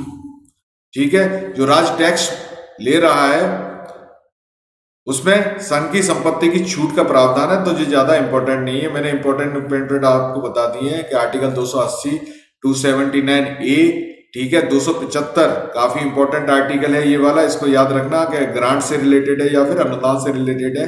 और साथ में 266 और 267, तो इन आर्टिकल्स को आप ध्यान रखना। तो भाग 12 के बारे में हमने देख लिया, वित्त के बारे में, फाइनेंस के बारे में देखा। अब हम संपत्ति के बारे में देखेंगे। ठीक है, संपत्ति में क्या है, 294 आर्टिकल में दे रखा है कि कुछ मामलों में संपत्ति अधिकार, देनदारियां, दायित्वों का उत्तराधिकार है। ज्यादा इंपॉर्टेंट आर्टिकल है, नहीं याद मत रखना इसको। संपत्ति, ये भी आर्टिकल ज्यादा है। संविदा, कॉन्ट्रैक्ट, तो इसको आप स्किप कर देते हैं। ठीक है, अब इसमें देखते हैं कि जो संपत्ति का जो अधिकार था, जो कि हमारा मूल अधिकार था, ठीक है ना, वो संपत्ति के अधिकार को अब क्या बना दिया गया, संवैधानिक अधिकार बना दिया गया, एक कानूनी या वैधानिक अधिकार बना दिया गया, और उसको किसमें ट्रांसफर कर दिया गया, अनुच्छेद 300A के अंदर ट्रांसफर कर दिया गया। और वो किस संविधान संशोधन के थ्रू किया गया, 1978 के संविधान संशोधन के थ्रू किया गया। ये जो पहले जो संपत्ति का अधिकार था, ये एक मौलिक अधिकार था, मूल अधिकार था, जो कि अनुच्छेद 31 के अंदर दे रखा था। लेकिन जो प्रथम संविधान संशोधन था, जो जमींदारी व्यवस्था का उन्मूलन करना था और भी बहुत सारे सुधार लागू करने थे, तो उसमें ये जो आर्टिकल है, संपत्ति का जो मामला है, बहुत ज्यादा अड़चन लगा रहा था। इसी वजह से प्रथम संविधान संशोधन किया गया 1951 में, और इसको संपत्ति के अधिकार को, तो ये है संपत्ति के अधिकार को वर्ष 1978 में 44वें संविधान संशोधन द्वारा मौलिक अधिकार से विधिक अधिकारों में परिवर्तित किया गया था। 44वां संविधान संशोधन, इसमें आप ध्यान रखना, विधिक अधिकार में चेंज कर दिया। 44वें संविधान संशोधन से पहले यह अनुच्छेद 31 के अंतर्गत एक मौलिक अधिकार था, परंतु इस संशोधन के बाद ये एक विधिक अधिकार ही रह गया। ठीक है ना, और सर्वोच्च न्यायालय के अनुसार भले ही संपत्ति का अधिकार अब मौलिक अधिकार नहीं रहा, लेकिन इसके बावजूद भी राज्य किसी व्यक्ति को उसकी निजी संपत्ति से वंचित नहीं कर सकता। उसको एक उचित प्रक्रिया और जो विधि की जो प्रक्रिया है उसके अनुसार ही पालन कर सकता। ये नहीं कि मनमाने तरीके से किसी का भी अधिग्रहण कर ले।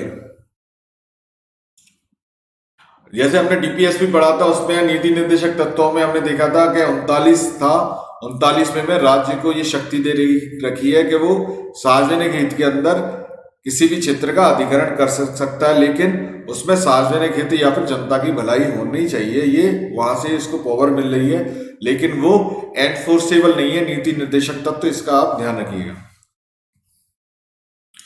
अब हम चलते हैं भाग 14 पर। भाग 14 क्या है? भाग 14 है संघ और राज्यों के तहत सेवाएं, जो सर्विसेज दे रखी हैं, ठीक है ना, उनके बारे में दे रखा है। अनुच्छेद 308 है, व्याख्या दे रखी है, इंपॉर्टेंट नहीं है। 309 क्या है, संघ या राज्य की सेवा करने वाले व्यक्तियों की सेवा और भर्ती की शर्तें इसमें दे रखी है। ठीक है। 310 आर्टिकल इंपॉर्टेंट है, संघ या एक राज्य की सेवा करने वाले व्यक्तियों के कार्यालय का कार्यकाल दे रखा है। ठीक है। 312, 312 बहुत इंपॉर्टेंट है, अखिल भारतीय सेवाओं का निर्माण किया जाता है इसके द्वारा, तो इसको आप ध्यान रखिएगा कि अखिल भारतीय सेवाओं का निर्माण किस अनुच्छेद के आधार पर किया गया है।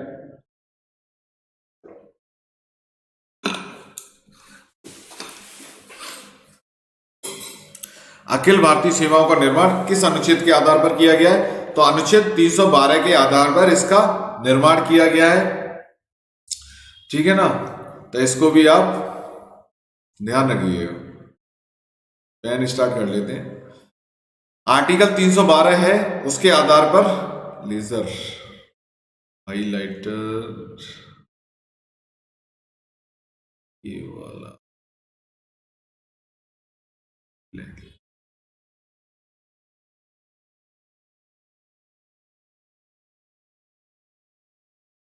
ठीक है ना। ये अखिल भारतीय सेवा जो है, इनका किस आर्टिकल के थ्रू, जैसे यूपीएससी है, जो आईएएस या फिर आईपीएस वगैरह बहुत सारी अखिल भारतीय सेवाओं के लिए पेपर लेती है, वो आर्टिकल है 312।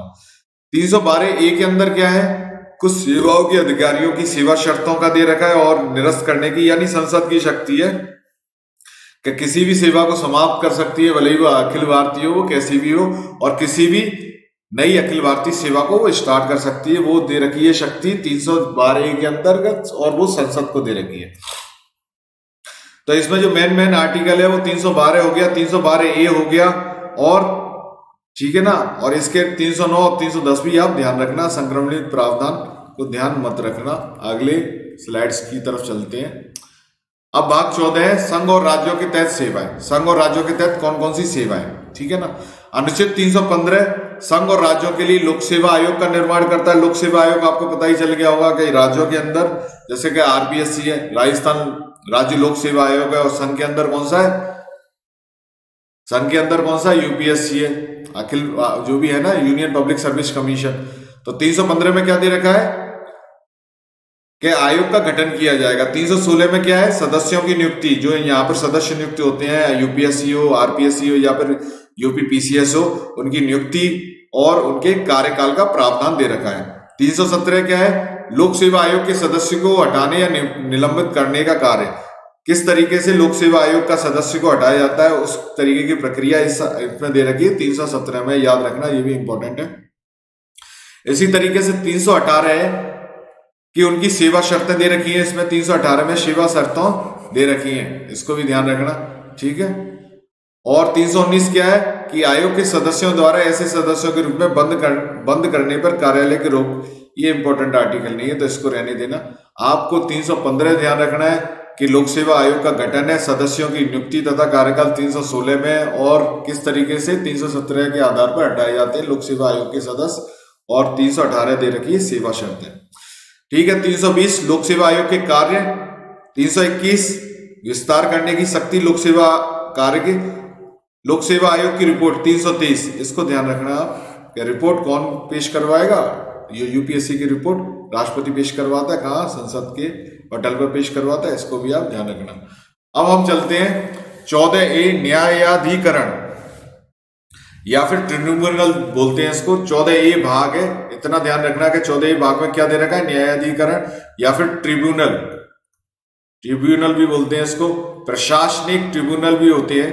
323A के अंदर और 323B के अंदर ट्रिब्यूनल अन्य मामलों के लिए, तो 323A और केवल 323A ही ध्यान रखना। तो न्यायाधिकरण या ट्रिब्यूनल किस में दे रखे हैं, अनुच्छेद या फिर भाग 14A के अंदर दे रखा है। अब देखते हैं सबसे महत्वपूर्ण है, जो कि भारतीय लोकतंत्र को जागरूक रखने के लिए आवश्यक है, चुनाव। भाग कौन सा है, भाग है 15। चुनाव कौन से भाग में, 15 भाग में। अनुच्छेद कहां से स्टार्ट होते हैं, 315 से 323 वहां से स्टार्ट होते हैं। तो देख लेते हैं 324 में क्या है कि चुनाव आयोग में निहित होने वाले चुनावों का अधिरक्षण कर सकते हैं। जो भारत का निर्वाचन आयोग होगा 324 में इसको ये शक्ति दे रखी है कि किसी भी तरीके का चुनाव है उसी का अधीक्षण कर सकते हैं, निर्देशन कर सकते हैं और नियंत्रण भी कर सकते हैं। तो ये 3 चीज हैं, ये आपको ध्यान रखनी है। 326 क्या है, आर्टिकल वयस्क मताधिकार के आधार पर चुनाव की बात इसमें की गई है।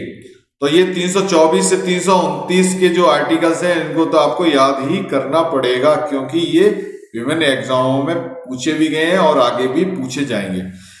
325 क्या होता है आर्टिकल, 325 के बारे में आपने पता होगा कि वयस्क मताधिकार के आधार पर आप वोट डालने की जो शक्ति होती है वोट के लिए है, ठीक है ना, वोट डालना 325 में। 324 में कि चुनाव आयोग किसका, जो भारत का निर्वाचन आयोग है उसी को शक्ति है कि अधीक्षण कर सकता है, निर्देशन कर सकता है, नियंत्रण कर सकता है। और चुनाव आयोग कौन कौन से चुनाव कराता है, राष्ट्रपति का चुनाव कैसे होता है, उपराष्ट्रपति का चुनाव कैसे होता है, या फिर लोकसभा का चुनाव, ये मेरे पिछले वीडियो में बताया था, ठीक है। वयस्क मताधिकार के आधार पर चुनाव 326। 327 क्या है, विधानसभाओं के चुनाव के संबंध में प्रावधान या फिर संसद की शक्ति है कि संसद नियम या विनियम बना सकती है विधानसभा चुनाव के बारे में। 327 ज्यादा इंपॉर्टेंट नहीं है पर ध्यान रखना। 328 क्या है कि विधानमंडल के चुनावों के संबंध में प्रावधान दे रखा है, किसी राज्य के विधानमंडल की क्या क्या शक्ति हो सकती है उसमें, इंपॉर्टेंट नहीं है। 329 क्या है, चुनावी मामलों में अदालतों का हस्तक्षेप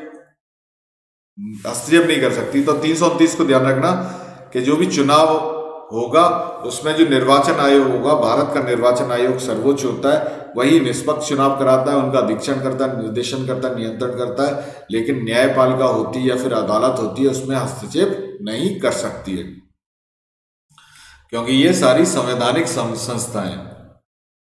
अब हम देखते हैं भाग 16 क्या है कि कुछ विशेष वर्ग है उनके संबंध में विशेष प्रावधान दे रखा है। विशेष प्रावधान कैसे कि जैसे अनुसूचित जाति हो, अनुसूचित जनजाति हो, एंग्लो इंडियंस हो, इनके बारे में दे रखा है इसमें। तो आप इसको भी, बहुत ही शानदार क्वेश्चन बनते हैं भाग 16 से।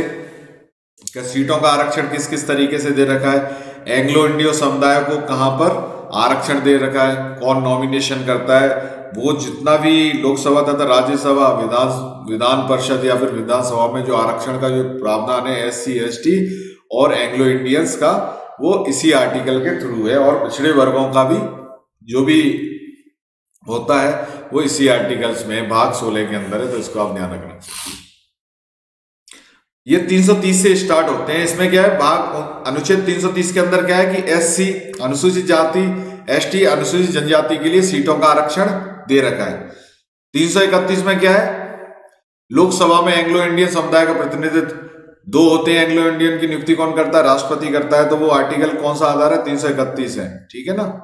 अब है 332 है, राज्यों की विधानसभाओं में SC ST के लिए सीटों का आरक्षण। जैसे हम राजस्थान की विधानसभा हो, यहाँ पर भी सीटों का आरक्षण है, 200 विधानसभा सीटें, तो उसमें SC ST की सीटों का आरक्षण है। यहाँ पर केवल अनुसूचित जाति और जनजाति के व्यक्ति ही खड़े हो सकते हैं चुनाव में, अन्य कैटेगरीज के नहीं हो सकते। इसी तरीके से 333 है, राज्यों की विधानसभाओं में एंग्लो इंडियंस, जो हमने देखा था 331 में लोकसभा के अंदर एंग्लो इंडियन समुदाय का प्रतिनिधित्व था, जिसको नॉमिनेट कौन करता है, राष्ट्रपति करता है।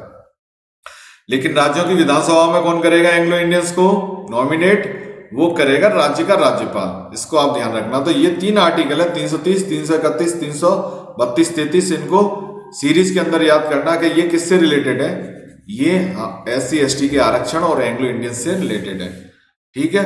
336 आर्टिकल क्या कहता है, क्या कुछ सेवाओं में एंग्लो इंडियन समुदाय के लिए विशेष प्रावधान अर्थात आरक्षण का प्रावधान कहता है। ये ज्यादा इंपॉर्टेंट नहीं है, ठीक है। 337 बोलता है एंग्लो इंडियन जो समुदाय है उसके लिए जो शिक्षा दे रखी है, शैक्षिक अनुदान सरकार इनको पैसा दे सकती है, ग्रांट्स दे रख सकती है, इसका भी प्रावधान है। अब देखते हैं, बहुत ही महत्वपूर्ण आर्टिकल है 338। 338 में क्या दे रखा है, राष्ट्रीय अनुसूचित जाति आयोग। राष्ट्रीय अनुसूचित जाति आयोग है जो पूरे भारत में जो अनुसूचित जाति होती है उनके विरुद्ध कोई भी क्या कहते हैं प्रताड़ित या फिर शोषण होता है, उस पर ये संज्ञान लेता है। इसी तरीके से संवैधानिक संशोधन द्वारा पहले तो राष्ट्रीय अनुसूचित जाति तथा जनजाति आयोग एक ही था इस आर्टिकल के थ्रू, लेकिन संविधान में संशोधन किया गया और आर्टिकल 338 को जोड़ा गया। उसके आधार पर राष्ट्रीय अनुसूचित जनजाति आयोग बनाया गया 2003 के अंदर। इसको भी आप ध्यान रखिएगा, ये भी इंपॉर्टेंट है, ठीक है ना। फिर उसी के द्वारा उसी समय राष्ट्रीय पिछड़ा वर्ग आयोग की भी स्थापना की गई थी, ठीक है ना। 338 है, ये गलत छप गया है। 339 अनुसूचित क्षेत्रों के प्रशासन तथा अनुसूचित जनजातियों के कल्याण पर संघ का नियंत्रण, ये ज्यादा इंपॉर्टेंट नहीं है। लेकिन 340 है, बहुत ही इंपॉर्टेंट है, पिछड़े वर्गों की स्थितियों की जांच के लिए एक आयोग की नियुक्ति। जैसे आपने पढ़ा होगा जो मंडल आयोग था इसी के आधार पर बनाया गया था। अभी भी क्या कहते हैं, राष्ट्रीय पिछड़ा वर्ग जो आयोग है वो जो है आयोग बनाया गया है इसी आर्टिकल के आधार पर है, और पिछड़े वर्गों को जो आरक्षण का प्रावधान दिया गया था उसका आधार भी यही आर्टिकल है। 341 में अनुसूचित जातियां, जितनी भी जनजातियां हैं उनकी परिभाषा, ये कौन कौन सी जातियां किस किस तरीके से, वो पूरा का पूरा 341 में दे रखा है। और 342 के अंदर अनुसूचित जनजातियों के बारे में दे रखा है, ठीक है। और 342 ए के अंतर्गत सामाजिक तथा शैक्षणिक रूप से पिछड़े वर्ग, ठीक है, ये दे रखा है। अब आपको पता चल गया होगा कौन कौन से आर्टिकल भाग 16 में क्या कुछ विशेष वर्ग हैं उनके लिए विशेष प्रावधान किए गए हैं, जिसमें 330 इंपॉर्टेंट है, लोकसभा के अंदर सीटों का आरक्षण, ठीक है। 331 लोकसभा में एंग्लो इंडियंस का रिप्रेजेंटेशन, 332 SC ST का विधानसभा में आरक्षण, या फिर 333 एंग्लो इंडियंस का किसमें समुदाय में। ये सारे के सारे आर्टिकल बहुत ही इंपॉर्टेंट है, जिसको आप मेंस राइटिंग में भी यूज कर सकते हो, ठीक है। इसी तरीके से 338 में राष्ट्रीय अनुसूचित जाति 38A का मैंने बता दिया, ठीक है ना। इस तरीके से ये सारे ही सारे, इनको छोड़ दो, आप इनको छोड़ दो, ये सारे के सारे आर्टिकल इंपॉर्टेंट से, इनको सीरीज वाइज ही याद हो सकते हैं। अब भारतीय संविधान के महत्वपूर्ण अनुच्छेद में अगला भाग है हमारा भाग 17, आधिकारिक भाषा के संघ की राजभाषा अध्याय 1 के अंदर दे रखा है 343, जिसमें दे रखा है आरएएस प्रीलिम्स में ये क्वेश्चन आ चुका है, कई बार आया 2016 में और 2018 में आया है। आर्टिकल्स के थ्रू पूछा गया था संघ की राजभाषा कौन सा आर्टिकल है, तो वो है 343, तो इसको भी आप ध्यान रखना।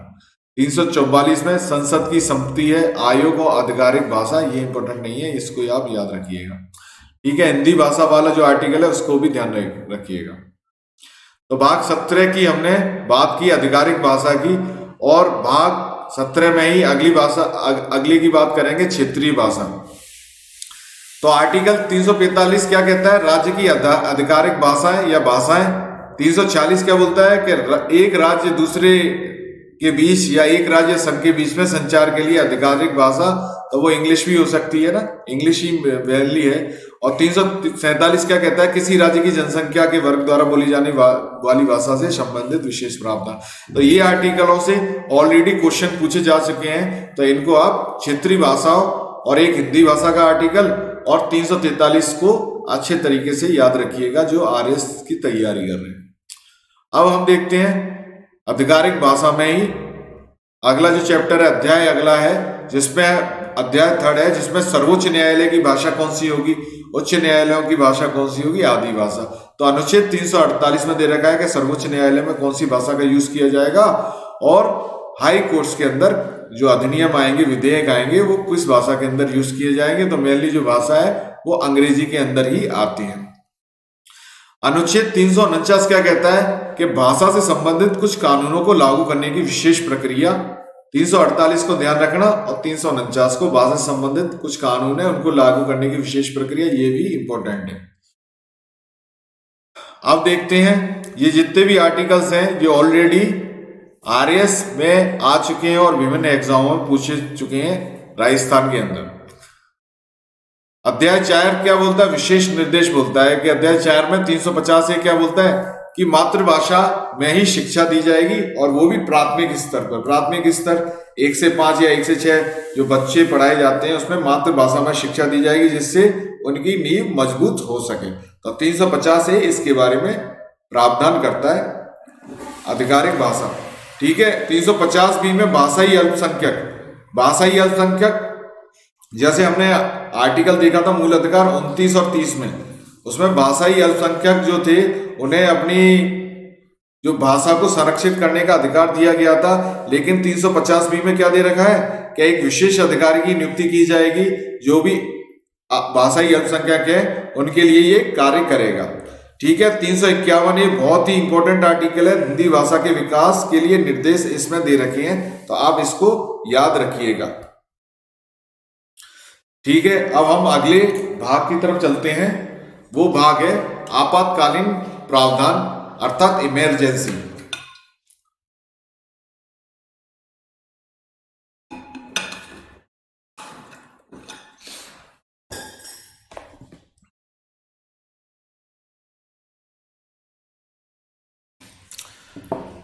भारतीय संविधान का आपातकालीन प्रावधान या फिर भाग 18।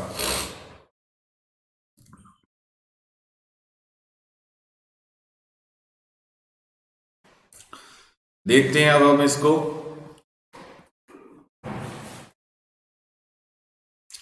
आपातकालीन प्रावधान किस तरीके के होते हैं, आपातकाल की उद्घोषणा कौन करता है, राष्ट्रपति करता है। जैसे कि जो प्रावधान ये जोड़े गए हैं वो कहां से जोड़े गए हैं, किससे जोड़े गए हैं। जैसे कि गवर्नर जनरल होता था, वायसराय होता था, उस टाइम पर उसको लगता था कि सुरक्षा की कमी है या फिर देश की अखंडता एकता वगैरह पर सवाल हो जाएगा, कोई भी बाहर का देश यहाँ पर आक्रमण कर दे। 1962 में चाइना ने आक्रमण कर दिया, 1965 में पाकिस्तान ने आक्रमण कर दिया, या फिर 1971 में जो युद्ध हुए उस टाइम पर राष्ट्रीय आपातकाल लगाया गया था, इसको भी आप ध्यान रखना।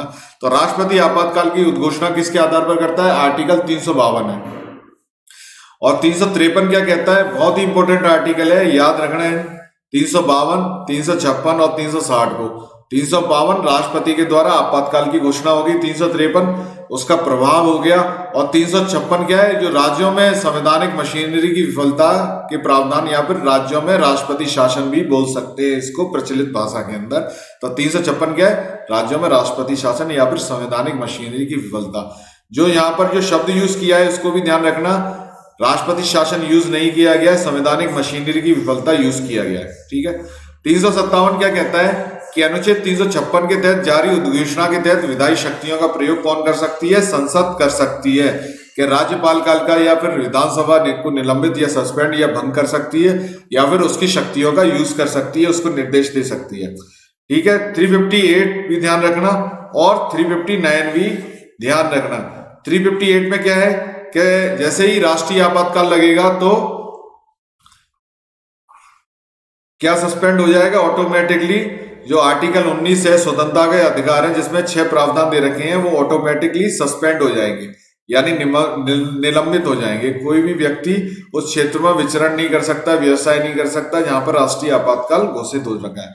लेकिन 359 में क्या है कि भाग 3 में जितने भी है मूल अधिकार है 20 और 21 को छोड़कर जितने भी मूल अधिकार है राष्ट्रपति उनके निलंबन के लिए आदेश दे सकता है।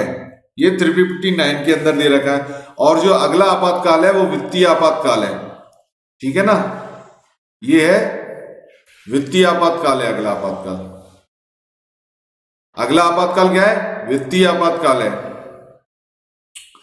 वित्तीय आपातकाल जो कि आर्टिकल 360 में दे रखा है और जो कि अभी तक भारत में लागू नहीं हुआ है। अब हम एक बार देख लेते हैं कि आर्टिकल 352 के थ्रू 3 बार राष्ट्रीय आपातकाल लगा। एक तो सबसे पहले 1962 में लगा था, चाइना से युद्ध हुआ था। ठीक है। ये कब तक चला था? 1968 तक चला था। ये आपको समझ में आ गया होगा। ठीक है ना, फर्स्ट वाला जो आपातकाल राष्ट्रीय।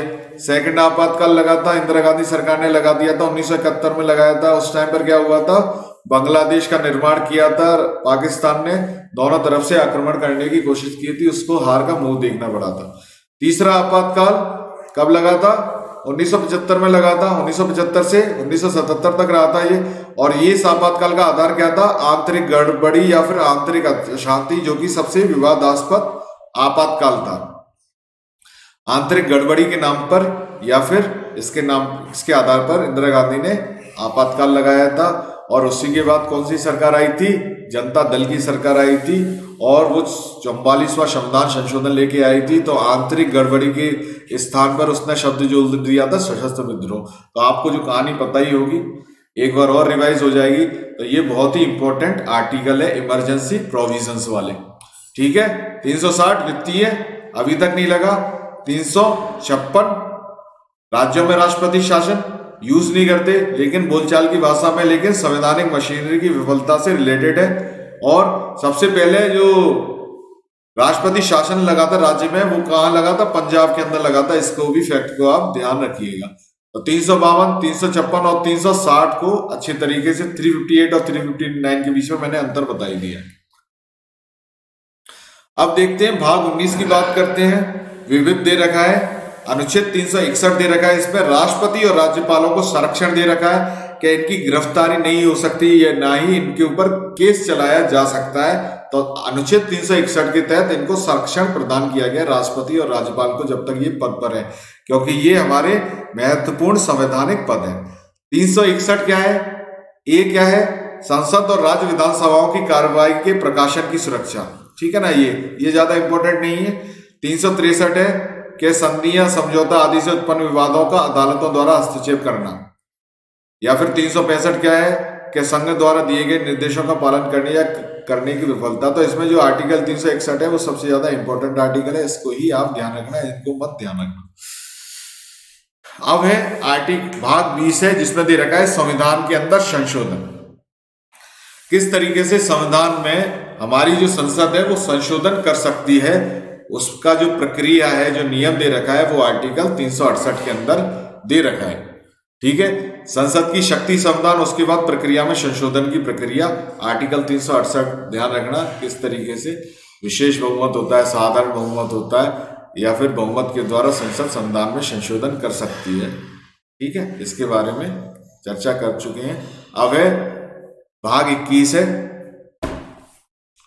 भाग 21 के अंदर क्या है? संक्रमणकालीन या फिर विशेष प्रावधान है, जैसे कि जो समय समय पर जोड़े गए थे, जैसे कि महाराष्ट्र और गुजरात राज्य बनाए गए थे उस टाइम पर, तो वो किसके अंदर है? आर्टिकल 371 में। काफी बार क्वेश्चन पूछा गया है महाराष्ट्र और गुजरात राज्यों के संबंध में विशेष प्रावधान किसमें है? 371 में। और राज्य सूची 369 भी याद रखना, ठीक है ना। राज्य सूची के मामलों में संबंध में कौन कानून बना सकता है? संसद बना सकती है, और ये कैसी शक्ति है? अस्थायी शक्ति है। 371 कई बार पूछा गया है, आरएस प्रीलिम्स में भी आया हुआ क्वेश्चन है कि नागालैंड राज्य के संबंध में विशेष प्रावधान क्या है।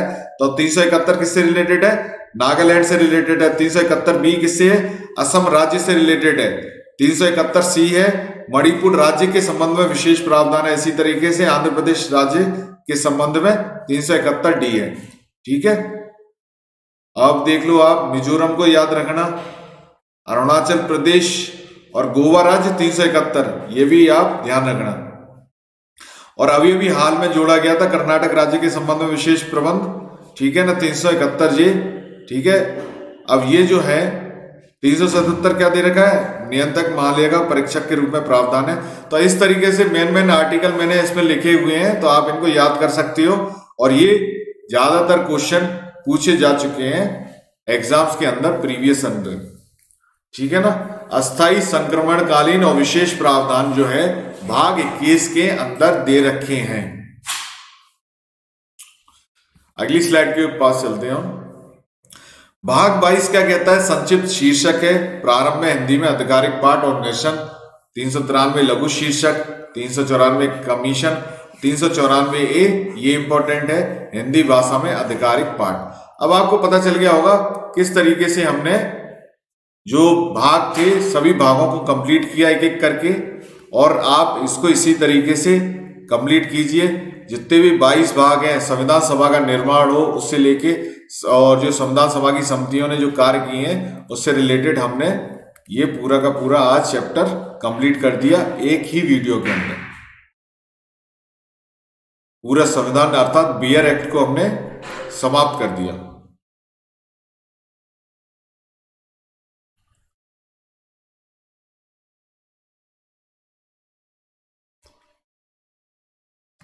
समाप्त कर दिया है, और आप एक ही वीडियो में पूरा संविधान को पढ़ सकते हो। यदि आपको कोई क्वेश्चन हो तो पूछिएगा। ये पूरा नहीं आना चाहिए।